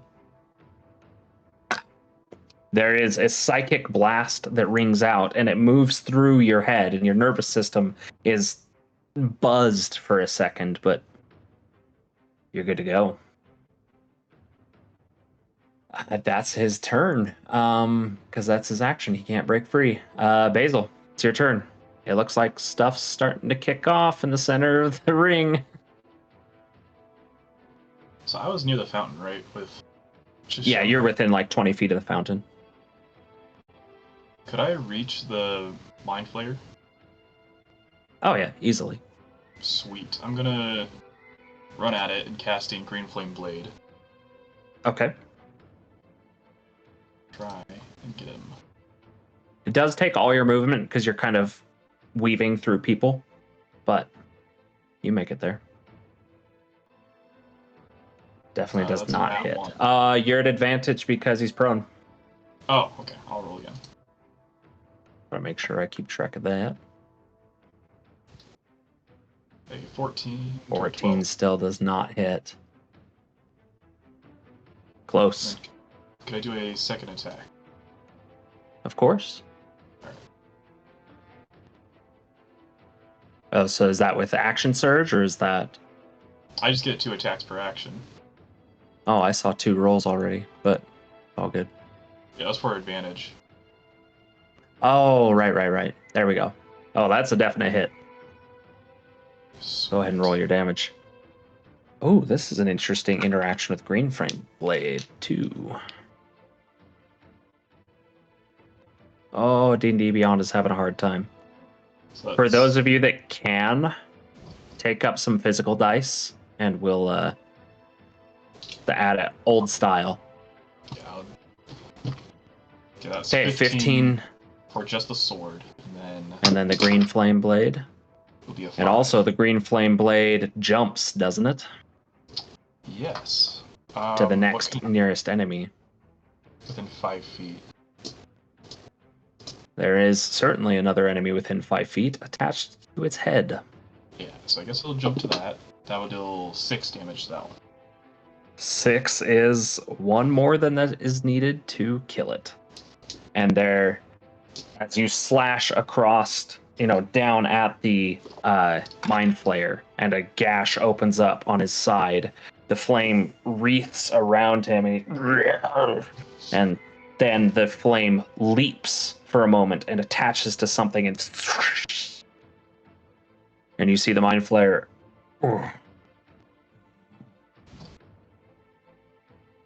and entering your mind. Thank you. Is that the end of your turn? Could you just talk normally? And yeah, that'll be my turn. Hey, and then you just hear. Never mind. Never mind. Arni, it is your turn with Sashem on deck. Arni is going to spend his turn just trying to get to Ceradyn and just like, what are, how do we beat this thing? Okay, easy enough to get like within speaking range of him. So I imagine that Arni is probably still kind of like, because Arni was kind of like heading the crowds, and so he's kind of like just like having to spend that action to kind of like sneaking out of that. Yeah. Not necessarily having to stealth. You kind of set yourself up to be able to conceal your intentions with your decision there. But it's when you ask, how do we beat this thing? Eyes turn to you. But it was not until like once I was away from the group. I mean, there's people everywhere, and they're about to become a factor for everyone. But you said what you said. Is there anything else you'd like to do on your turn? Just probably ready in action to take a swing at the first hostile thing that comes at us. Okay. I'll be aware of that. Just with the Warhammer, right? Yeah. Okay. Well, Arni, at the end of your turn, the crowd is moving into action. Basil, Zenesha, now the Mind Flayer, and Arni. There are going to be a multitude of unarmed strikes on you as you are swarmed. So Zenesha, those don't hit. One natural 20 on a peasant's unarmed strike, so a whopping 2 damage. No, is that halved because she's raging already? Yes. So 1 damage. 1 damage crit. I love it. Okay, that's the only one that hits you, Zenesha. Interesting. Arni. No. 16? 16 hit, Arni? 16 will not hit with my shield on. Okay. 19, though. That one's going to hit, which is another 1 damage. So it was not a crit. No. Oh, no hit there. Against the Mind Flayer.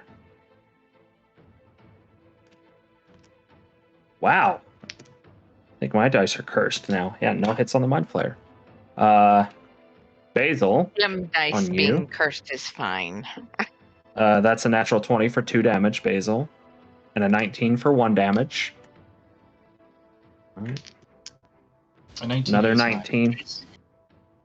19 is your AC? Good God. Another 19 for 1 damage. And no, that's it. Not a lot. But you guys are starting to be swarmed by the crowd. But that also means a lot of potential allies are around you. Sashem, it is your turn. Did I notice Basil, like, swing and get the guy out of it? Because obviously I make a can't perception see these. check. 6. Which is halved. No. Oh, you did no, not because I have see 4 the flame. exhaustion now. Yeah. Okay. So, yep. So you did not. You I felt am... what came off of you. And do you see the Illithid being attacked now? So what I'm going to do then is I'm going to walk up behind just like a peasant crowd, like a townsperson, and just swipe with my rapier above their head. Okay. Just for funsies. Okay. Yep. Go ahead and roll an attack with disadvantage.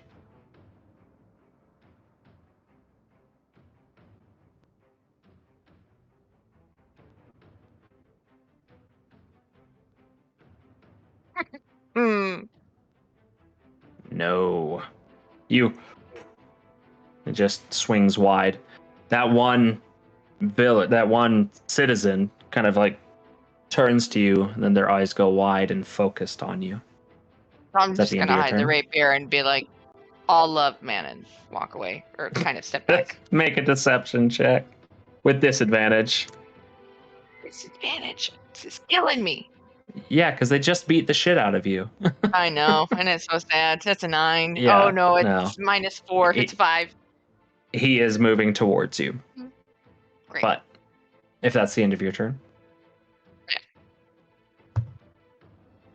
Yeah. Chief, actually technically before your turn, Lana drops the silence spell. She says, we may have to do a bit more. And then she reaches her hand out, and all of you around the fountain, you see pink sparkles begin to form in this large cube, and the sparkles attach to all of the creatures, attached to everybody's head. A fairy fire spell. Not only revealing all of them in a 30-foot cube, but also granting advantage on attacks. A great multitude of these creatures revealed in this space. Chief, it's your turn. Seeing my perspective, I could probably see what happened to Sashem and that things are starting to go after her. I'm going to take aim at the monsters that are attached to the heads of the two closest to him. And being a ranged weapon, would I still get advantage? Oh, yeah, absolutely. They are illuminated as if it's a guiding bolt right now. And I can see them. Haha. Yeah, which you already could, but... Yeah. Alright, so here goes for the first shot on the closest to him. Would be a 20. Absolutely. Less than 20, just barely, but...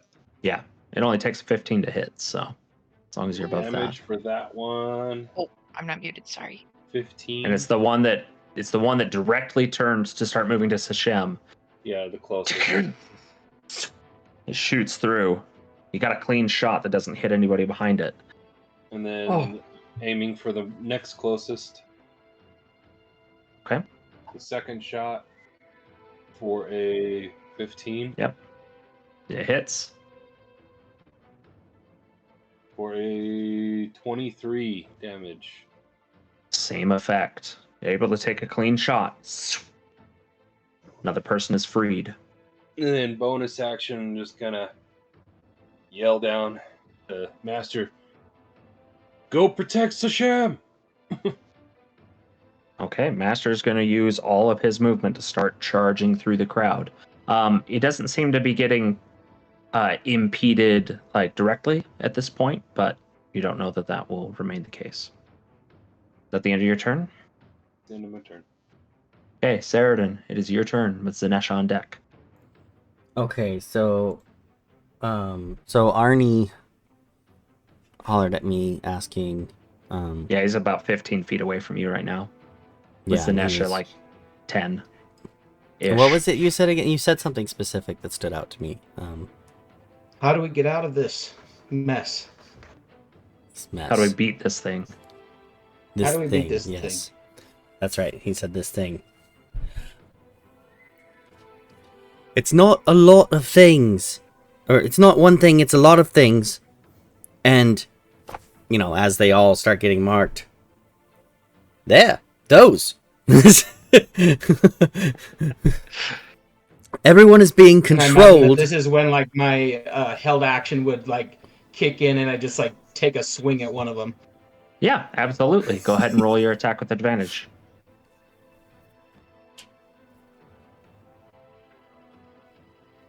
And then what would you be doing, Ceradyn? And there's a bigger thing trying to come here from somewhere else. That's why Zenesha needs to destroy the fountain. Would I have noticed... I would have noticed the recoil, right? When the divine fury hit. It rang out a pain cry audibly when it happened. Would Ceradyn know that was because of divine attack, or was it just she hit it? You saw her hit. Recoiled. You saw her hit the fountain. Okay. Arni,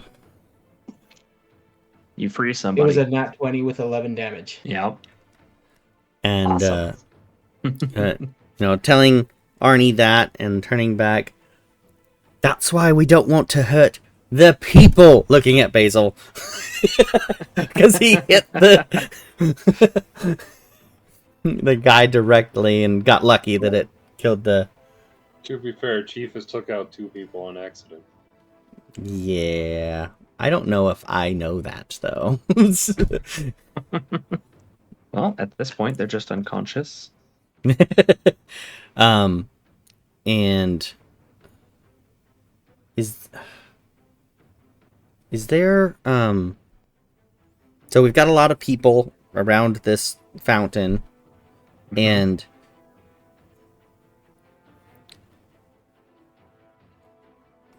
the big thing is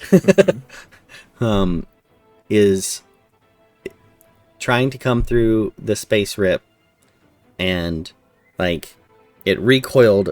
In the recoil, did it like go back into the rift with the recoil, or No, did it just like curled in on itself? Okay. And I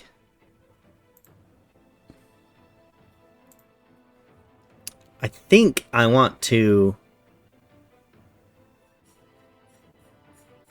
slip around to like the... I want to try to stealth. Okay, but I it's know... gonna be pretty challenging. I know. I got this crowd of people here. So, who are you hiding from? I want to slip into the crowd to try and start with this turn and following turns to try and sneak up on members of the crowd one at a time to free them. Okay. If that makes sense. Okay, that's just a really challenging thing to do. Right. Especially as you look down and there are dozens of people looking at you. So in order to hide from the crowd itself, which is mechanically a swarm creature right now, you would have to break view from the entirety of the crowd. Okay. In order to do that, you'd have to effectively leave the combat area. All right. What's around me then? What can I see in the area? It's just open courtyard and fountain and just people. Lots of people. There is not quite a sea of people below you, but pretty close. All right. I want to try to get on... I want to try to break contact with their visual by hiding behind the fountain to see how their response is to this, because I don't know exactly. And they're surrounded by other people that are attacking things, so... Yes, and the other side of the fountain does have more people. Oh, it's... So okay. Gotcha. It's all the way around. The entire square is filled. I am following you now. Thank you. Sorry if I didn't make that clear. No, it's okay. It's okay. I'm just trying to visualize it. So, I guess I'll just, start attacking head things. Okay. So I'll just attack. The rolls would be at advantage because of the fairy fire. Yep. I'm still in the air, so I want to swoop down, hit a head. That's, yep. Okay. A creature's head, not a person's head.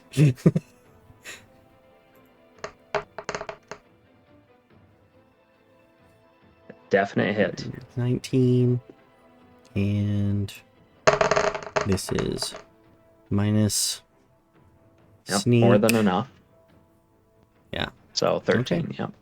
All right, that's what I can do then. A splash of pink ooze that is also sparkly pink because of the fairy fire gets cast to the ground. Cool. And another person is freed. At the end of your turn, Ceradyn. Tentacles. One of them is going to whip at you, Zenesha. I need you to make a dexterity saving throw. Which should be advantage because you're danger sense.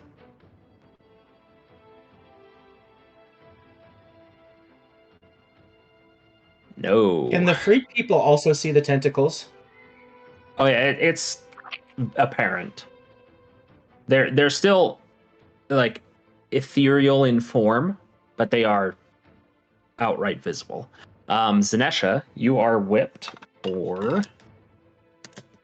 9 points of bludgeoning damage, reduced by half to 4, and are pushed back 10 feet. You are no longer standing atop the Mind Flayer. You're not knocked prone, but you are pushed back. But Zenesha, it's your turn. Okay. In hearing Ceradyn talk about the portal, and that's why I need to be attacking the fountain, and she'll go back,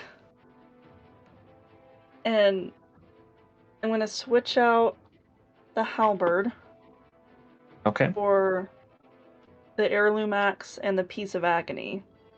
Just Okay. hoping that either one of them or both have enough divine magic in them that maybe they'll work a little bit better. And I'll take a swing with each. Okay. Yep, go ahead and just roll attacks. And I... 18 with the axe. Boy. 25 with the Shard of Agony. Okay. I'm going to roll a D100 on camera. Because you guys need to be able to see this. Because everything, including the fountain, is going to blow up, and we're all going to be sent flying in the air. No. It's funny you say that. Oh no. No. Oh. No! I was joking! A 29. Okay, so Zenesha, go ahead and roll damage on the axe.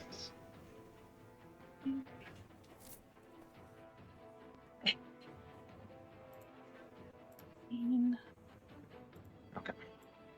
20 points total. And again, the divine fury burns into this, and some of the blood is dispersed from the water, and you actually see kind of like these tendrils of the necrotic energy almost reach up into the fountain, and again, all of the tendrils that are extended up into the air turn in on themselves.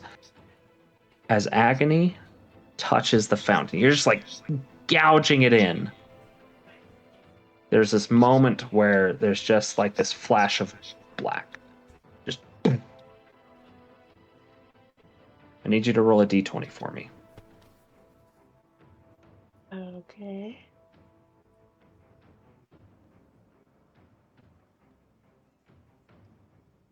And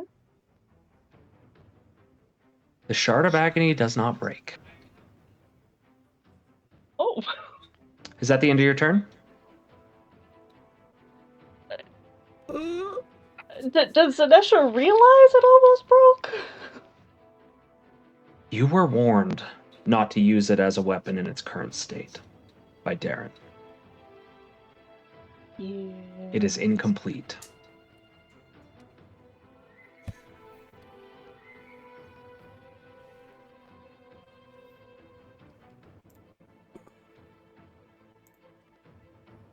I don't want to put it away yet.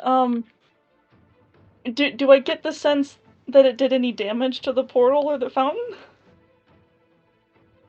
You get the sense that it was protecting itself. Okay, that's unfortunate.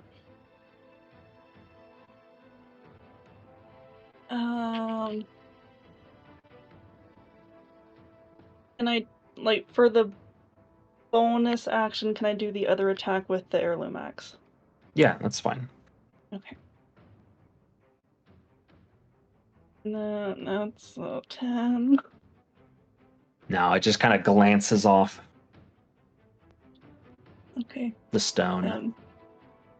I'll just slowly put the piece of agony back. Okay. Basil. Or sorry, it's the crowd's turn. So I'm just going to go ahead and roll those. No. So Zenesha, it's at you again. A 17? Does a 17 hit Zenesha? Yes, it does. Okay, so that's 3 hits so far. So 3 points of bludgeoning damage, Zenesha, as you are again being swarmed. Sashem. There's 1, 2. Just 2. Your AC is lower right now. Okay. 2 points of bludgeoning damage on you, Sashem. Arni. You have an ungodly AC, so that's hard to hit. Oh, but 1 point of bludgeoning damage, Arni. Basil. Ooh. You also have an ungodly AC. No. No hits on you, Basil. You're able to kind of shirk through the crowd and avoid their hits. Ceradyn, there are a number of things being thrown at you. That's a 2. That's a natural 20.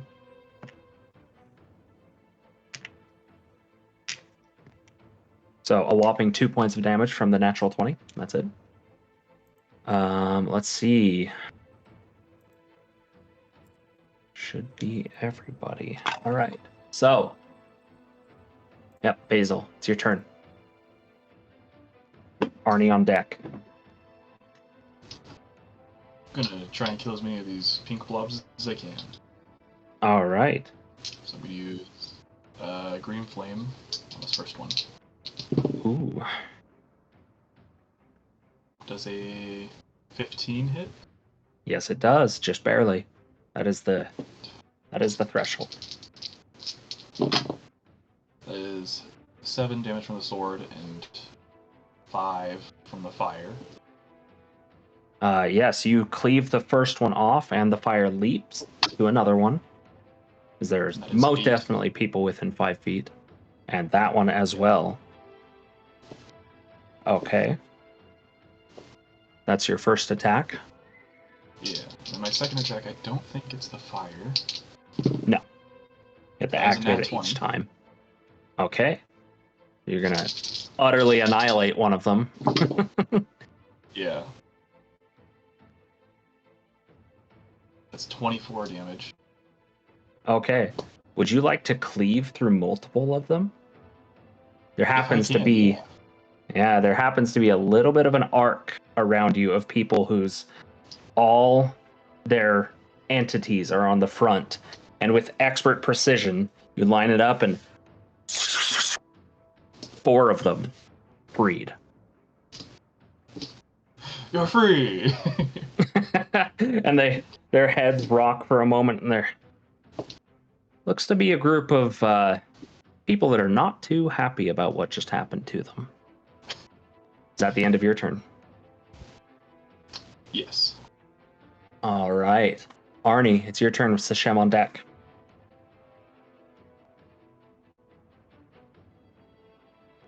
Oh, sorry.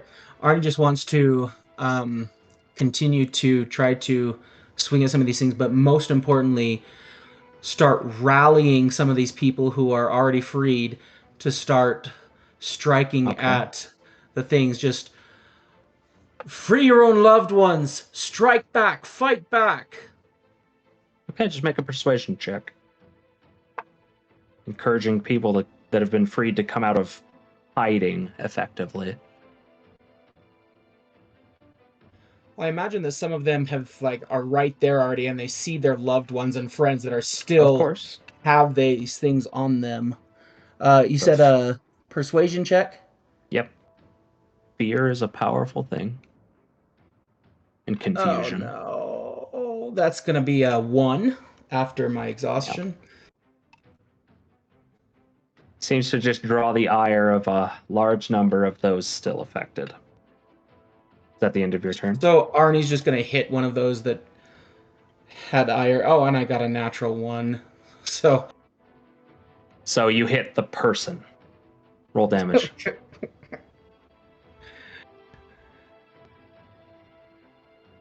A tiefling man. Help your loved ones. Not that one. Except that guy. Fuck that guy.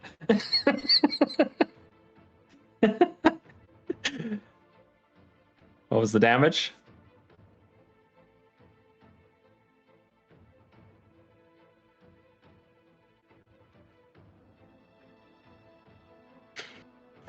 Six.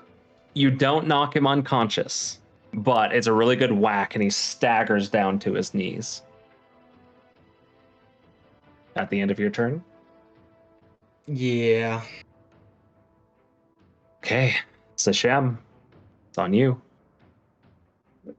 I assume that I have noticed now what I'm supposed to do, and I'm gonna go have at it with the rapier with the closest Okay. person.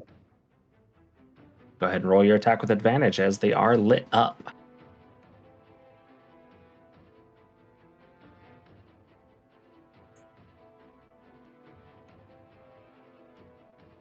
-13 minus your exhaustion does not hit. -4. No, it doesn't. But I'm gonna start backing up again. Moving out of melee range. Just out of, yeah, probably. Okay. 5 people are going to make unarmed strikes against you. Crap. That's 2 misses, 4 misses. Okay, the last one. Last one is definite hit. So 1 point of bludgeoning damage. These are the moments where I hate being a human.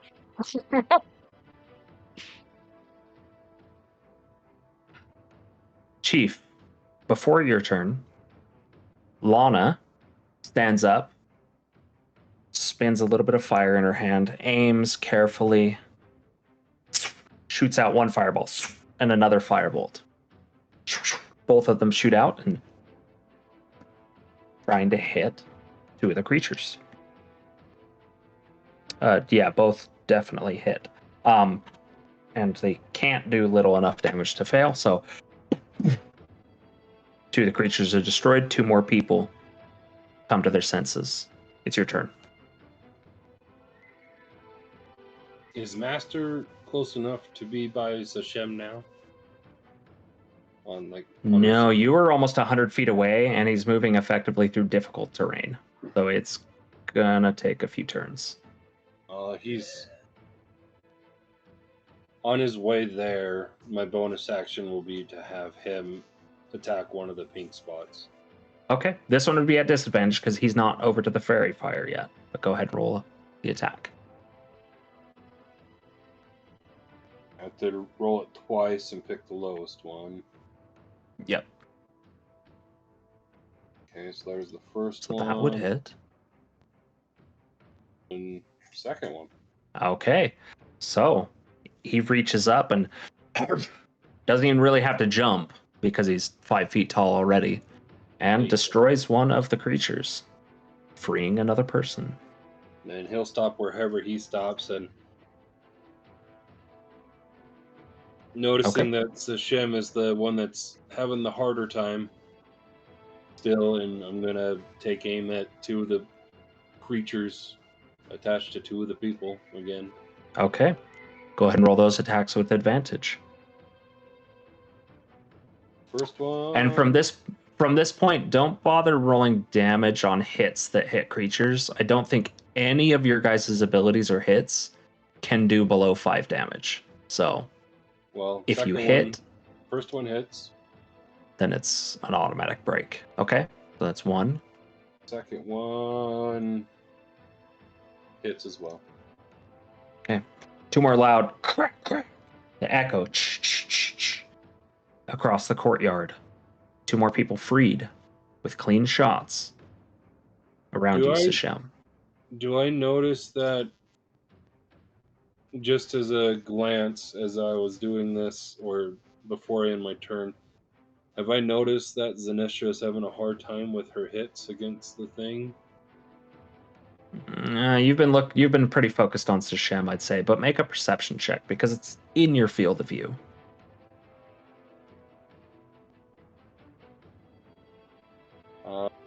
16. You see that she's hitting it. You've seen that there's an effect, but that's about it.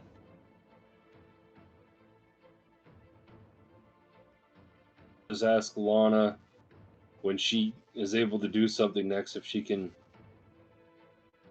give Zenesha his axe.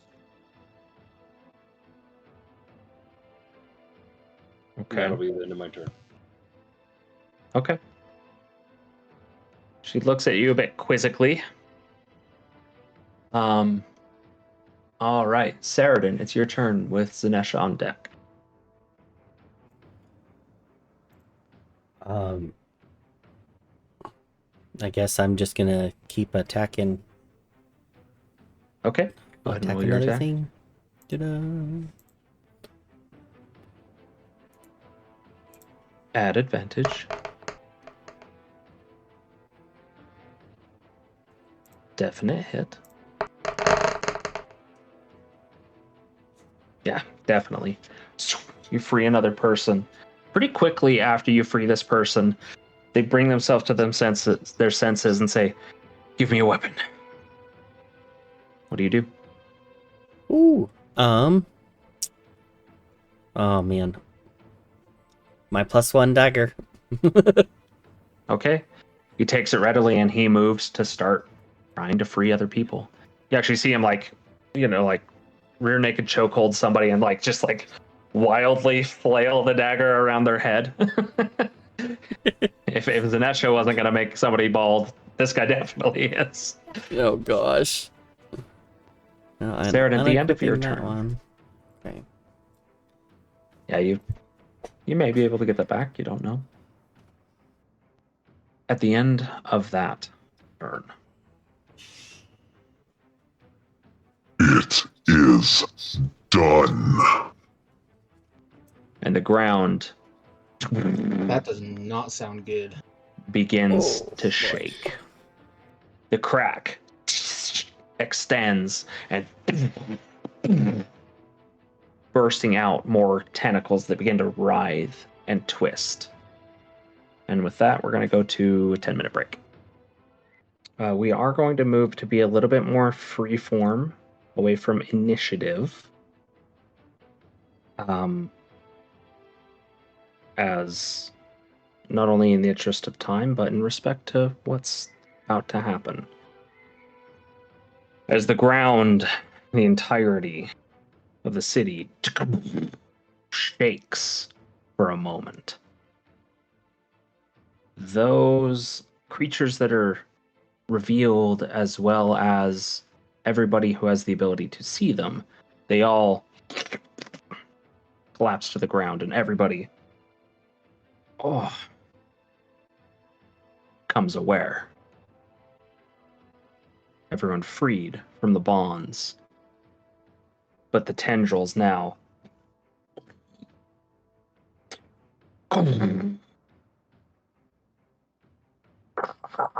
tearing at the space that still binds them. The crack is widening. Who's doing what? I'm attacking it because I'm right there. So the creature, the tear in space is about 15 feet in the air, 20 feet in the air. You could climb the fountain. As she's doing that, I want to launch a couple of shots up at it. Can anyone cleanse the fountain of its blood? Just saying that out loud. Yes. Okay. Would my shots be at advantage or just normal? Because I noticed when Zenesha attacked it. Yes. Yeah. It would be at advantage because it's within the fairy fire. So. You might have been heard. First one is a 14. 14 does not hit. Second one is a 21. That definitely hits. Magical damage, right? Yep, 20 piercing magical damage. It's considered magical damage because it's an infusion. Got you. All right. Zenesha, are you doing something? Yeah, I'll take this I only and drop have my the dagger. one weapon in hand now, so Correct. I can use the one arm to climb, and then the one with the weapon to attack. Okay, just an athletics check to see if it takes all your movement or if you have any left. 14? Yeah, I mean, you get up there. You don't have a lot of movement left, but if you wanted to jump down after strikes, you could. She's gonna Go ahead stay and up roll. there. Okay. It does splash bloodied water all over you as you climb. 14 for the first hit. Misses. Nat 20 for the second hit. Okay, go ahead and roll. Doubling Divine Fury as well. Oh! Wow. A high roll. And a high roll on that, too. 22. So 36, 37, 38 total. Which 14 of that, or no. 12 of that is Divine Fury. Okay, and just like before, now more apparent to the rest of you as the divine power kind of emanates from Zenesha and her strikes, which you've seen a multitude of times from her. It's kind of necrotic energy that reaches out and withers and wilts whatever it touches, reaches up into this creature. It has a profound effect. Seems to be vulnerable to divine magic. Okay. Who else is doing what? I'm gonna take that stinking potion that takes away an exhaustion point. Okay. Yeah. I think Simple I enough. am going to do the same after going to the guy and being like, "I'll take this back, thank you." Get my dagger. Yeah, and he was still like, and then everybody went limp, kind of, and he's like, huh. Oh. I just want to keep repeating shots into it every time I am able to do 2 of them. Okay, we'll get back around to that. Just let me know. Arni also clearing an exhaustion point. Good to know. Basil, what are you doing? Can I look for like a way like to turn off the fountain? Yeah, go ahead and make, it would be an Arcana check. And while you're doing that, a host of tentacles rear up and are going to whoosh, whoosh, boom, boom, boom. Some rather large ones are going to slam on large swaths of people. At a 10 Arcana check, I mean, you know it's being magically perpetuated, but you're not sure how. And that's an 8 with exhaustion. Gotcha. So even less. You're not sure it's Yeah. magically perpetuated. I need these tentacles that are coming down. Are they instigating like dexterity saves from us, or? Yes. So I need Ceradyn, Sashem, Basil. It would be Arni, but you're audio only, so I'll take care of that. And Zenesha to make dexterity saving throws. I got a 4. Okay. Nat 20. Okay. So nat 20 plus uncanny dodge if you wanted to use your reaction would be no damage.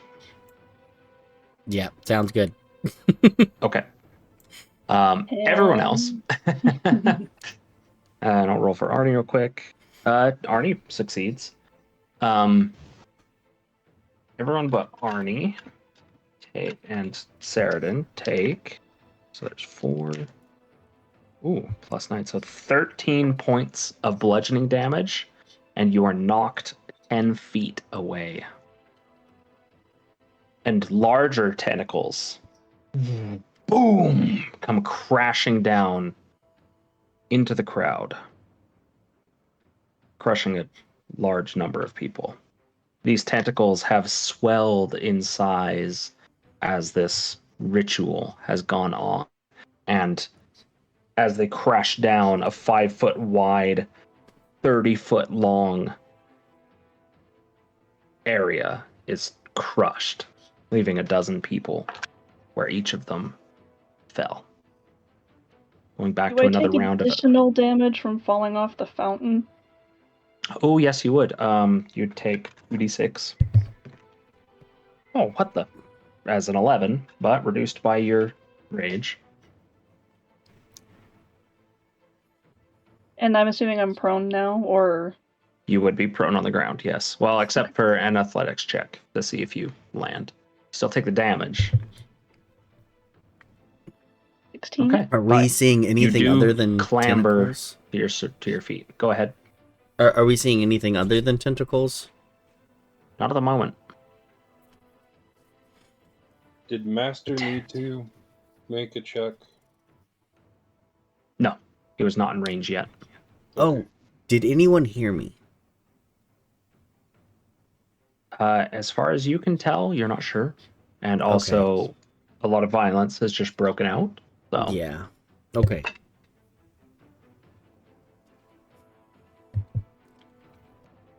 Who's doing what? I'd like to take a couple more shots at it. Yep, still within the fairy fire, so still with advantage. First one will be 20 minus 3, so 17. Does not hit. Second one, Just narrowly misses. 20 to hit. 20 hits. Go ahead and roll your damage on that. Who else is doing what? 15 piercing, and Master is going to go stay and complete his mission to be by Sashem. Okay, yep. And he is able to make it there on this turn. Who else is doing what? Shashem's going to take another greater potion of healing. Okay. I'd like to remind Lana to take my axe over to Zenesha. Another 26. Lana looks at you and says, What do you want me to run it to her? I don't understand. You can do magic. Can't you get it there?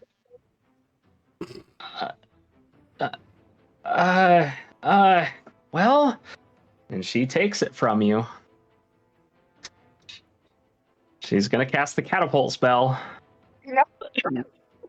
Good luck, Zenesha. I'm just gonna yell, Zenesha, heads up! Now, given that it's weightless, it's not really gonna lose speed as it travels. At least I have a free hand. Yeah, but you're prone. Which at least as a ranged attack, it's technically would be at disadvantage, but so I need a dexterity saving throw from you basically to catch it. Zenesha. Can I hear him shout it out?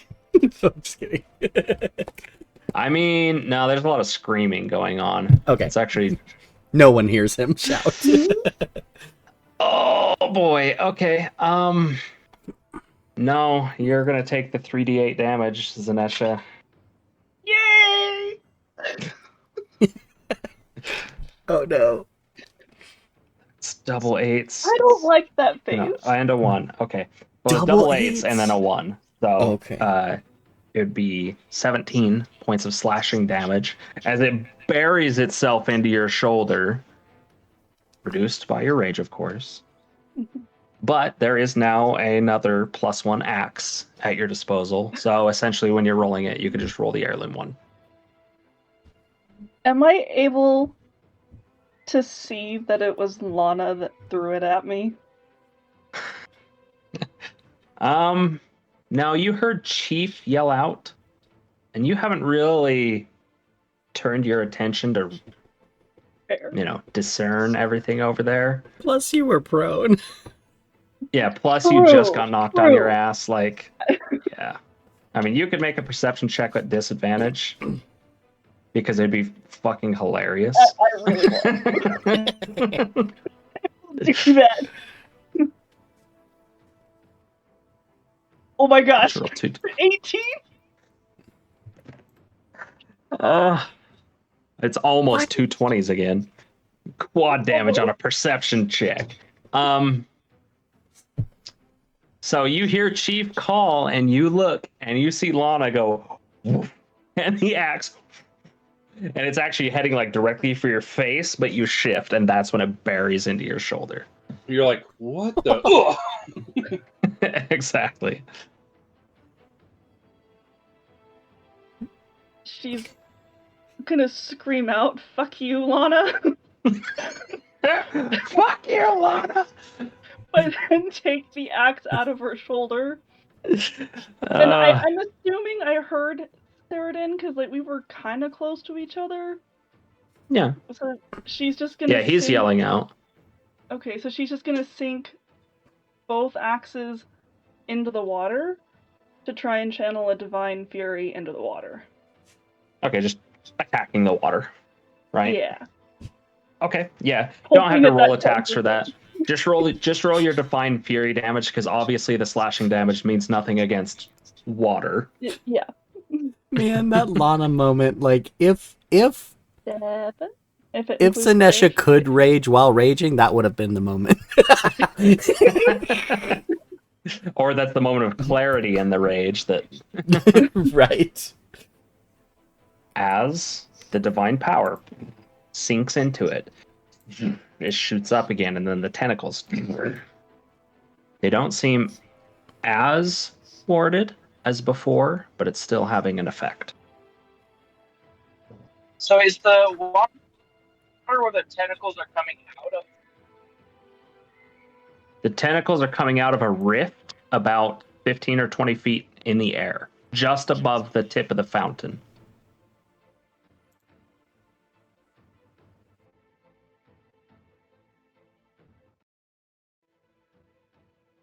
Here we go.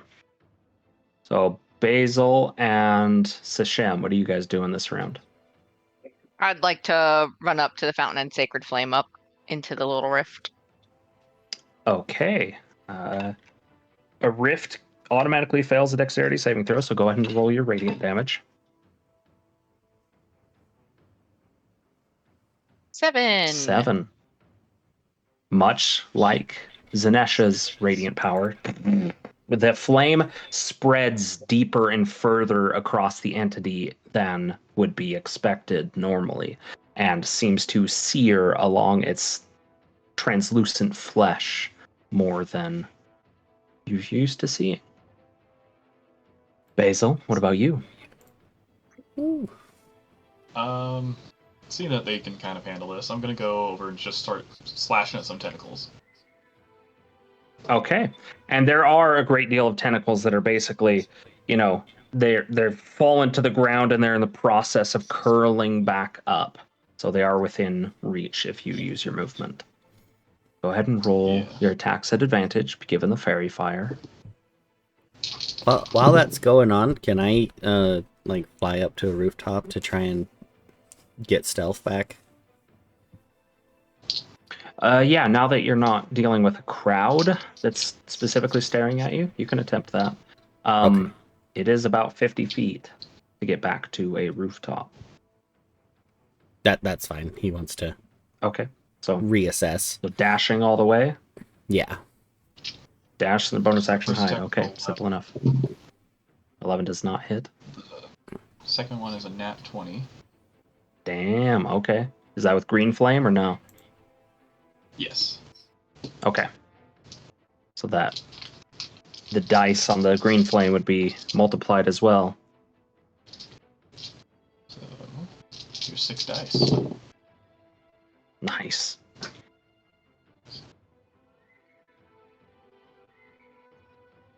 That is 32 damage. Jeez. in total. And for the leap, because there are multiple targets here. Yes. Is that also doubled, or is this? It would be. It's still the same crit. That'll be 10. 10. Okay. 42 damage from one strike. Wow.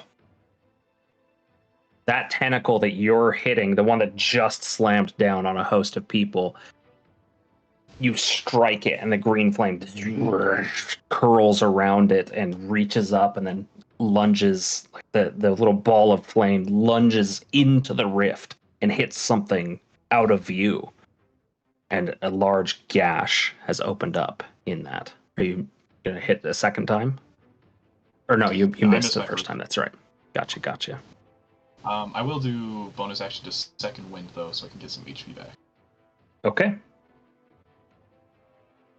With that, the tentacles that have crashed down take their turn and rise back up into the air, but all of the others are striking out again with whips I need everybody but Chief again to make dexterity saving throws. And I'll do it for Arni. Arni makes it again. And Sashem left. It's a 17. What's his buck? Master's side. Master is clear as well on that, or no? Oh, hello.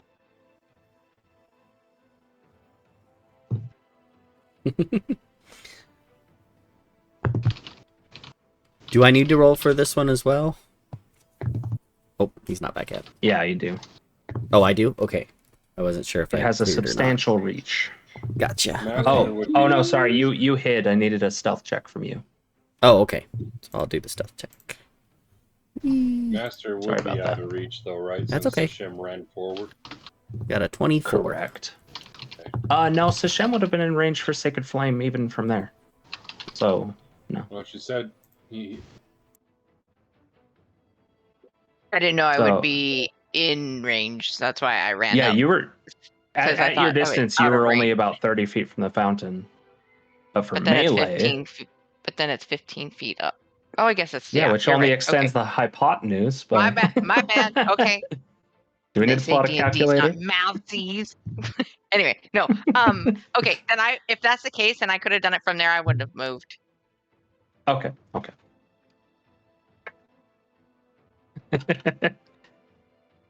Yeah, I love how, freaking Basil is a teenager right now. Not even a teenager, actually. Preview Bassett Ninja Snake. Negative inspiration. Ah! Okay, with saves, who rolled a below a 15? Just Zenesha? Oh, hence the sham. Wait. Okay.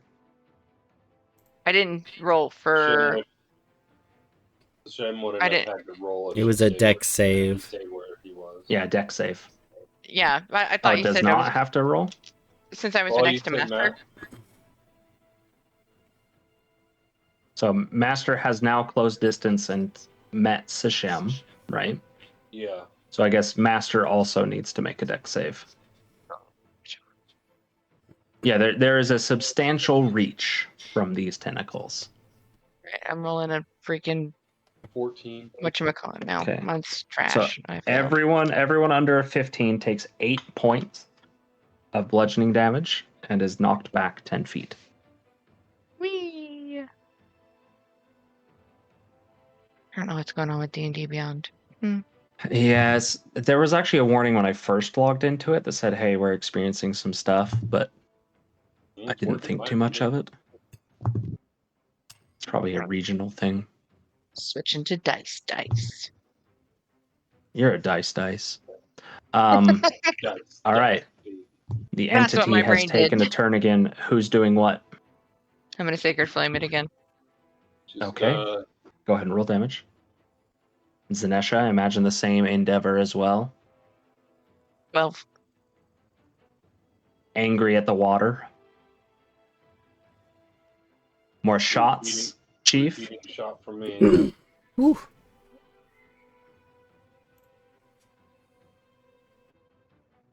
At this point, much of the crowd is beginning to run.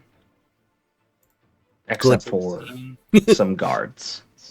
Guards and other warriors seem to be looking to join the fray. Both those ones that miss was 15 and a 16. Yeah, both of those do miss. The Sacred Flame and the Divine Fury, both together almost at the same time. There's this strange fusion between the orangish glow of the forge light and the necrotic smoke of Zenesha's Divine Fury as they twist and combine, moving up the fountain and piercing one of the tentacles. Has a pretty substantial effect.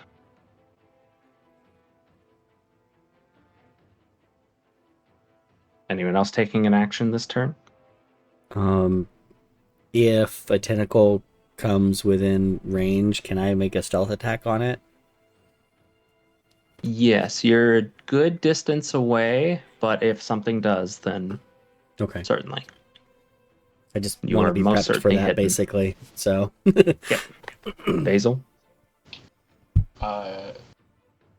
Yeah, I'm gonna. Are the tentacles still in range or no? No, the ones that have crashed down have lifted back up to get ready for another attack. Okay, I'm gonna whip out my crossbow and shoot one of them. Okay, yep, go ahead and roll your attack. Still at advantage because of the fairy fire. That is a 19. That hits. Dealing 7 damage. 7. Okay. Magical or no? Does it having a +1 crossbow make it magical? Yes. Then yes. Okay, cool. 2 fire bolts also streak across the courtyard from Lana. And only 1 hits. Wow. Oh! That was 3 6s and a 5. That's crazy. 23 points of fire damage from Lana. Oh, looks like Arni's switching. Okay. He said once he got to where he was gonna back out. Yeah. As all of these attacks land, you hear. Enough. You have all served your purpose. The tentacles sink into the rift, which those of you that are there, nobody's climbed up at the moment, right? Okay, so no attacks of opportunity, and the rift is still there, but the creature has receded and seems to be remaining gone.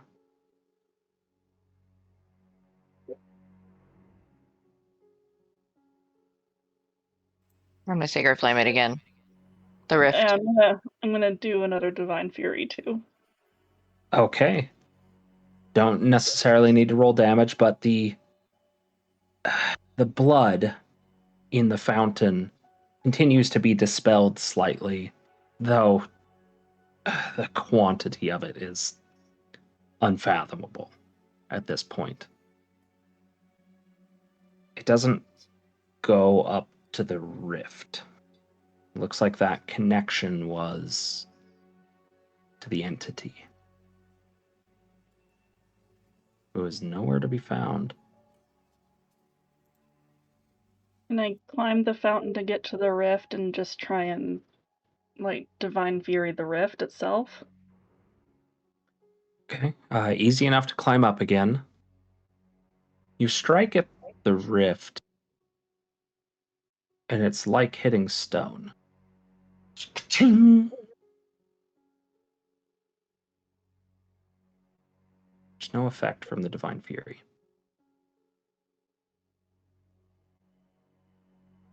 What happens if I stick my hand in the rift?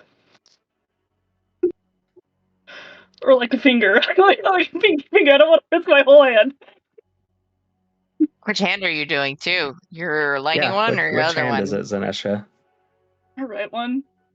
Just like a pinky finger. Okay. I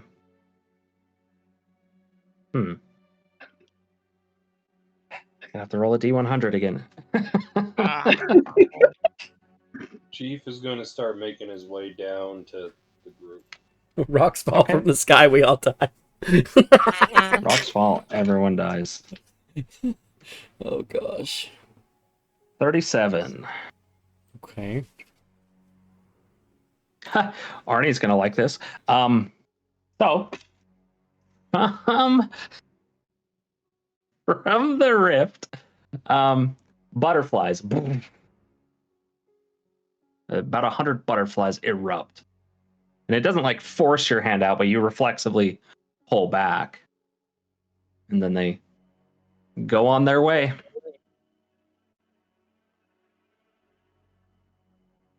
Zenesha's just gonna turn around and be like, I got nothing. What in the world? As the Your quiet guess falls, is- Ceradyn, you recognize that your need for stealth is no longer there. Yeah, I imagine he's stepped out into the open on the roof, just looking down at Sashem? everything. I'm just gonna be like, your guess is as good as mine. He's still panicked, but he's starting to like relax from the battle, so he's starting to get really tired. It expands. Cracks reach out. And another one, it's been a consistent single line, but one of the sections cracks further in another direction. Shit. I'm gonna climb the fountain and I'm gonna try and sacred flame it. Like touch it and sacred flame it. Oh, gosh. I am flying to Chief, seeing it get bigger. Okay. You are climbing the fountain, Sashem. When you're about halfway up, a chunk of space falls. I need you to make a dexterity saving throw. As a section of what looks like what was sky from that perspective comes crashing down towards you. And this is how Sashem dies. Yeah, it's a 5. It crashes into you. It's probably, if you thought of like the biggest rock that you could pick up to throw in a pond, it's about that size. Crack! Smacks into you. You're not high enough the fountain to take any damage, but you do take from falling anyway. But you do take 6 points of bludgeoning damage, and it does knock you back off the fountain, which you could, of course, just immediately climb again. Is anyone else doing anything? I'm just trying to make my way down the building to the group. Okay. Make an I'd athletics like check. to tie a rope. I'd like to tie a rope to one of my crossbow bolts and try and shoot it through the rift and see what happens. Okay. Go ahead and roll an attack after tying that off. Yeah, Chief, I think you know what that means. It's very ungraceful. Nat 20. Okay. I'm not going to roll damage. I'll have you roll the D100 this time.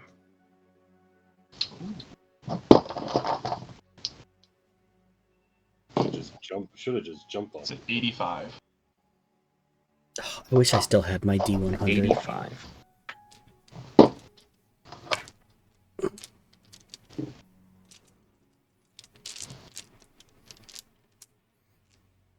actually used to have one that just looked like a golf ball, basically. It was awesome. Okay. This is going to be awkward.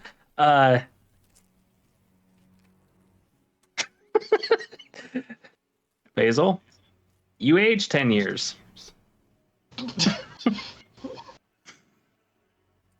That's super weird. Did you almost gain back what you lost from that? I'm 1 year younger than I was. Hey, that's a win. Wow. You are almost back to normal. In fact, you're just like, I'm a bit more in my prime. my clothes fit. Yeah, you refit your clothes. That's basically what happens. That's amazing. Well, that threw a bunch of one-on-ones out the window. This is that scene where the DM rips a bunch of paper and throws it off to the side. That's amazing. Okay, well. The dice giveth and the dice... Or I guess they took away and then giveth. But anyway. But yeah, that's what happens. And it's kind of in this blast of prismatic light that almost shines like a cone on you.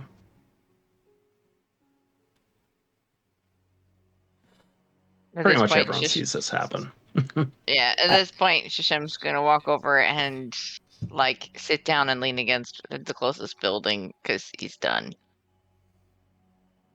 I'm just making my way. Unless to the you're chief. walking 50 feet away, it'd basically be putting your back to the fountain. Unless you're wanting to walk away from the fountain.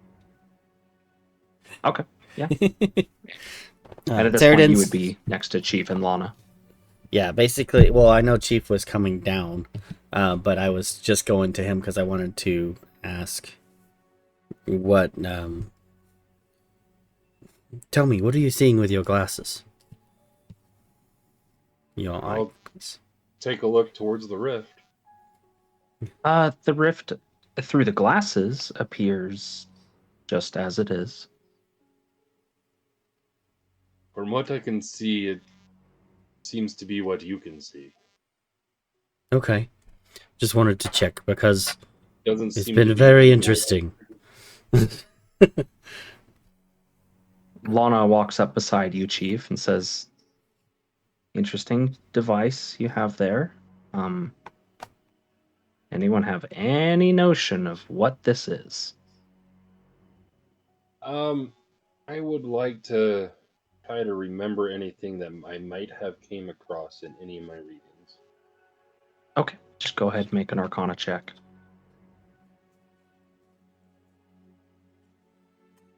That would be a 21 minus 3, so 18. 18. There are no shortage of stories of interplanar tears, rifts, times of the year where the veil between planes is thinner, which you realize at this moment you are basically within the throes of the Winter's Crest solstice. You're just somewhere where the term doesn't really resonate with a season. In other parts of the world, this is a solstice time frame, which makes the line between realms rather thin. I'm going to look up towards the fountain. Is the Illithid still there? It is not. Whether it wandered off in the chaos or is connected, you don't know. I'll start walking towards Zenesha and them, and hopefully With Lana at your side. with Lana at my side and Ceradyn on my shoulder if he landed. Yeah, that's fine. Sorry, Zenesha. It was my idea to get you the axe. Lana just gives you a little smirk, Zenesha. I imagine there's been a bit of rage still lingering.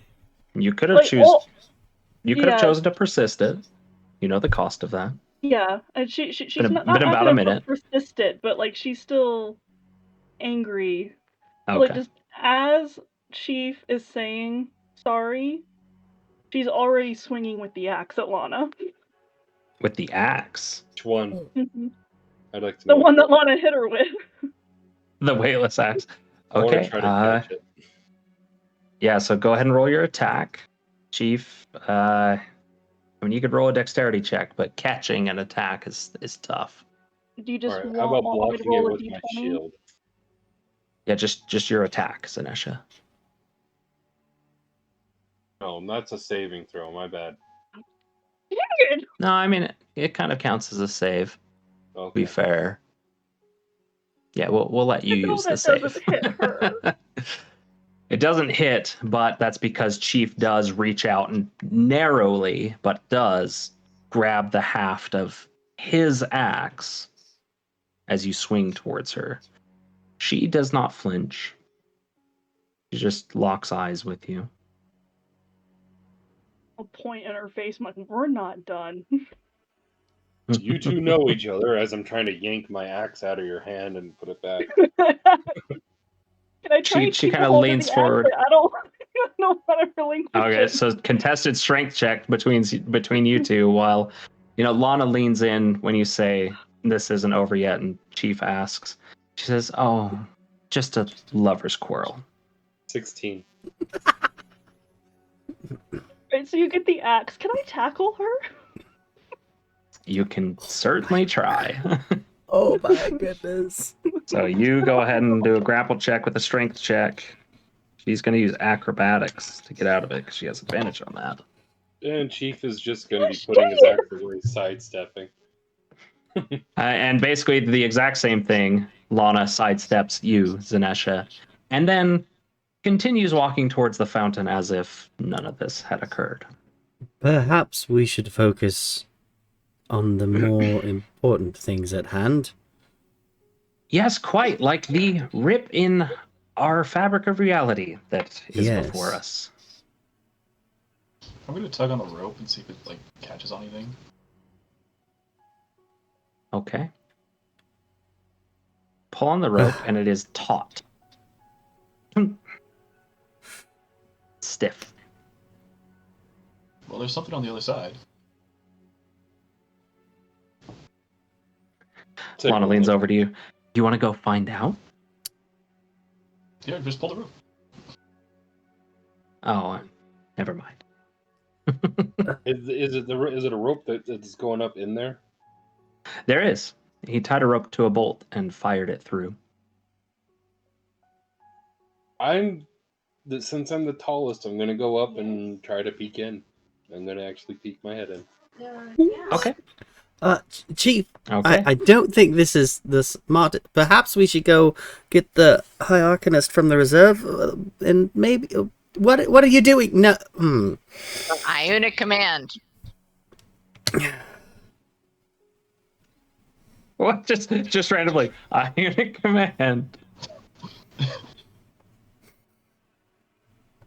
Anyway, yeah, I'm basically trying to talk him down as he's obviously doing it anyway. So, Chief, you're about to go be the one to move through it. Are you still doing it? I am going to try to investigate it, or see what type of magic, or see what the fetch is there. Okay. Lana does move alongside you and just says, "I'm very curious as well. Let's go look together." Still have the glasses you. on. You do. I hate that I am so tiny that I cannot physically stop anyone right now. No, you gonna cannot. follow behind him. Okay. Zenesha following behind. Shashem's gonna get up and try and do the same thing, but stealthily. I don't Okay, go want ahead and roll a Lana to stealth know check. that I'm following. Okay.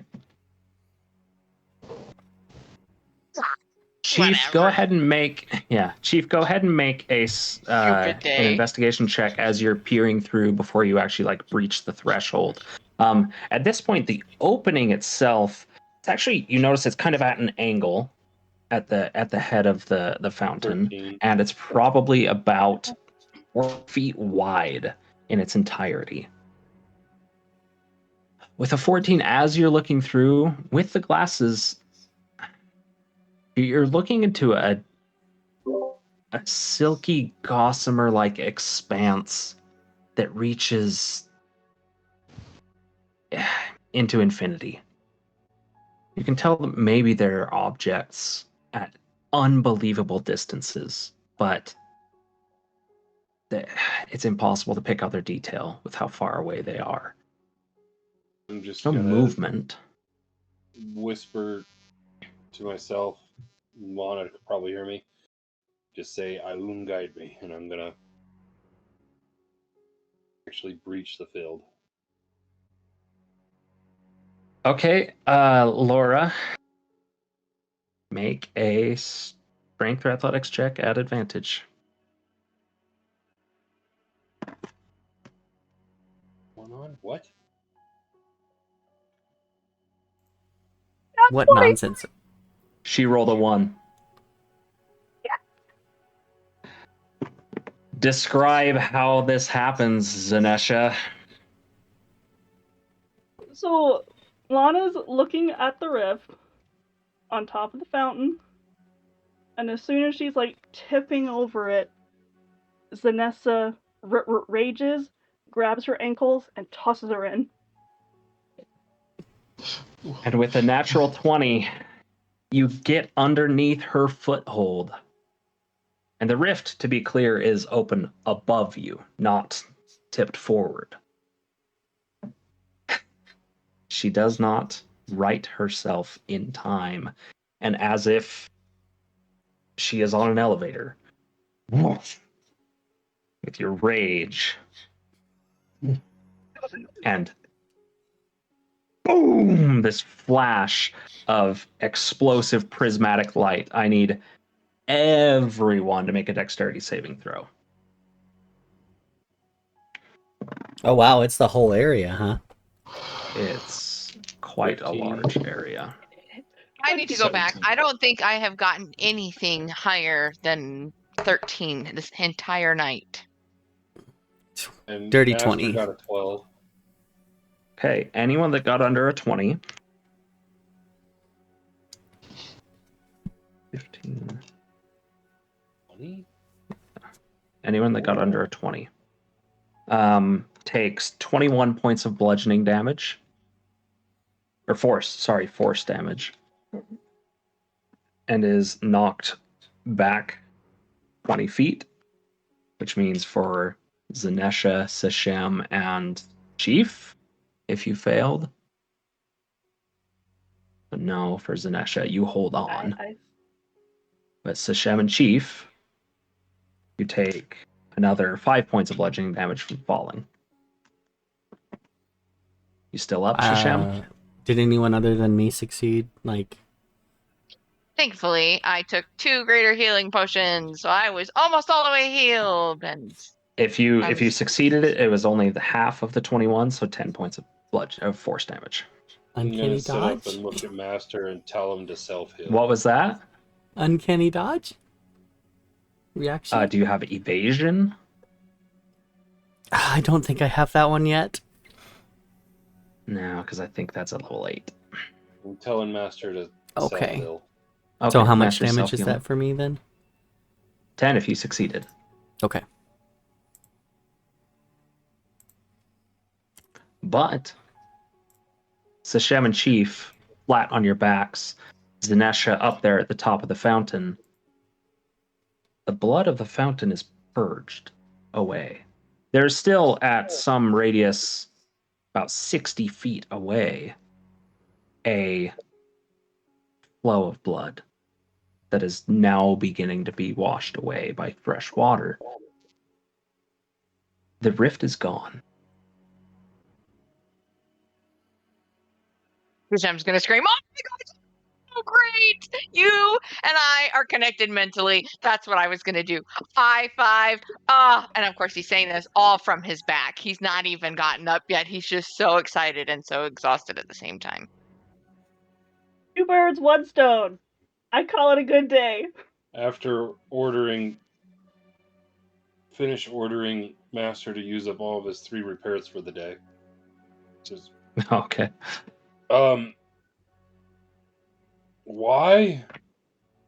She helped us. Once she tortured us before. Absolutely no Ugh. one is going to miss her. Ugh. She charmed me once. She might as well be with that demon. They both mind control each other. Go back and forth. Helped I'm just me gonna- save you guys. I'm just So, gonna pat I'm okay. Chief I was okay on with it. on the shoulder and be like, "You missed a lot while you were gone."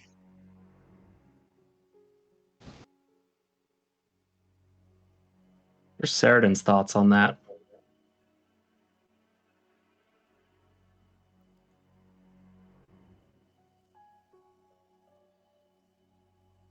I don't know your experience or that Lana person. But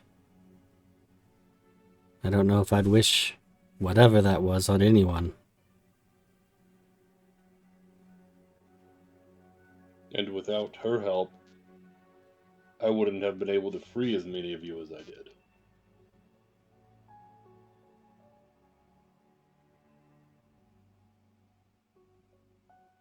Do you feel guilty, Chief?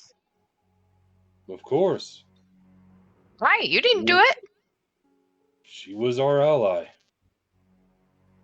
Sometimes enemies become allies against bigger enemies, but then they go back to being enemies. She was no How ally did of she ours. possibly become an enemy? She already was an enemy. Then she became your ally, maybe because she didn't know you were connected to us. I Possible. just don't understand where the whole her being an enemy comes from, but okay. At this Yeah, you point, missed it a doesn't lot. matter. But what's done is done. And I'm sure there's a lot of questions to be answered.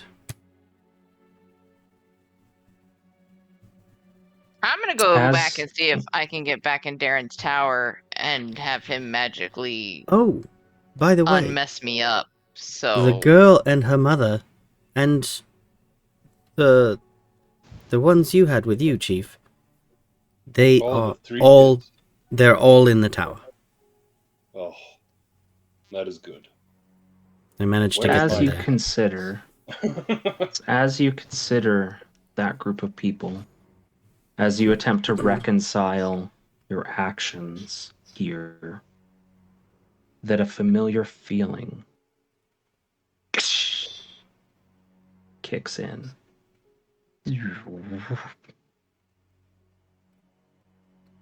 And you're all in front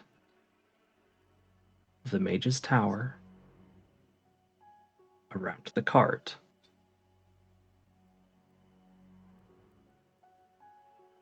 But Zern is not there, asking you to kill him. And that's where we're going to end tonight's session. Cholera! Oh no! No! Alright, I'll go back to 70 HP.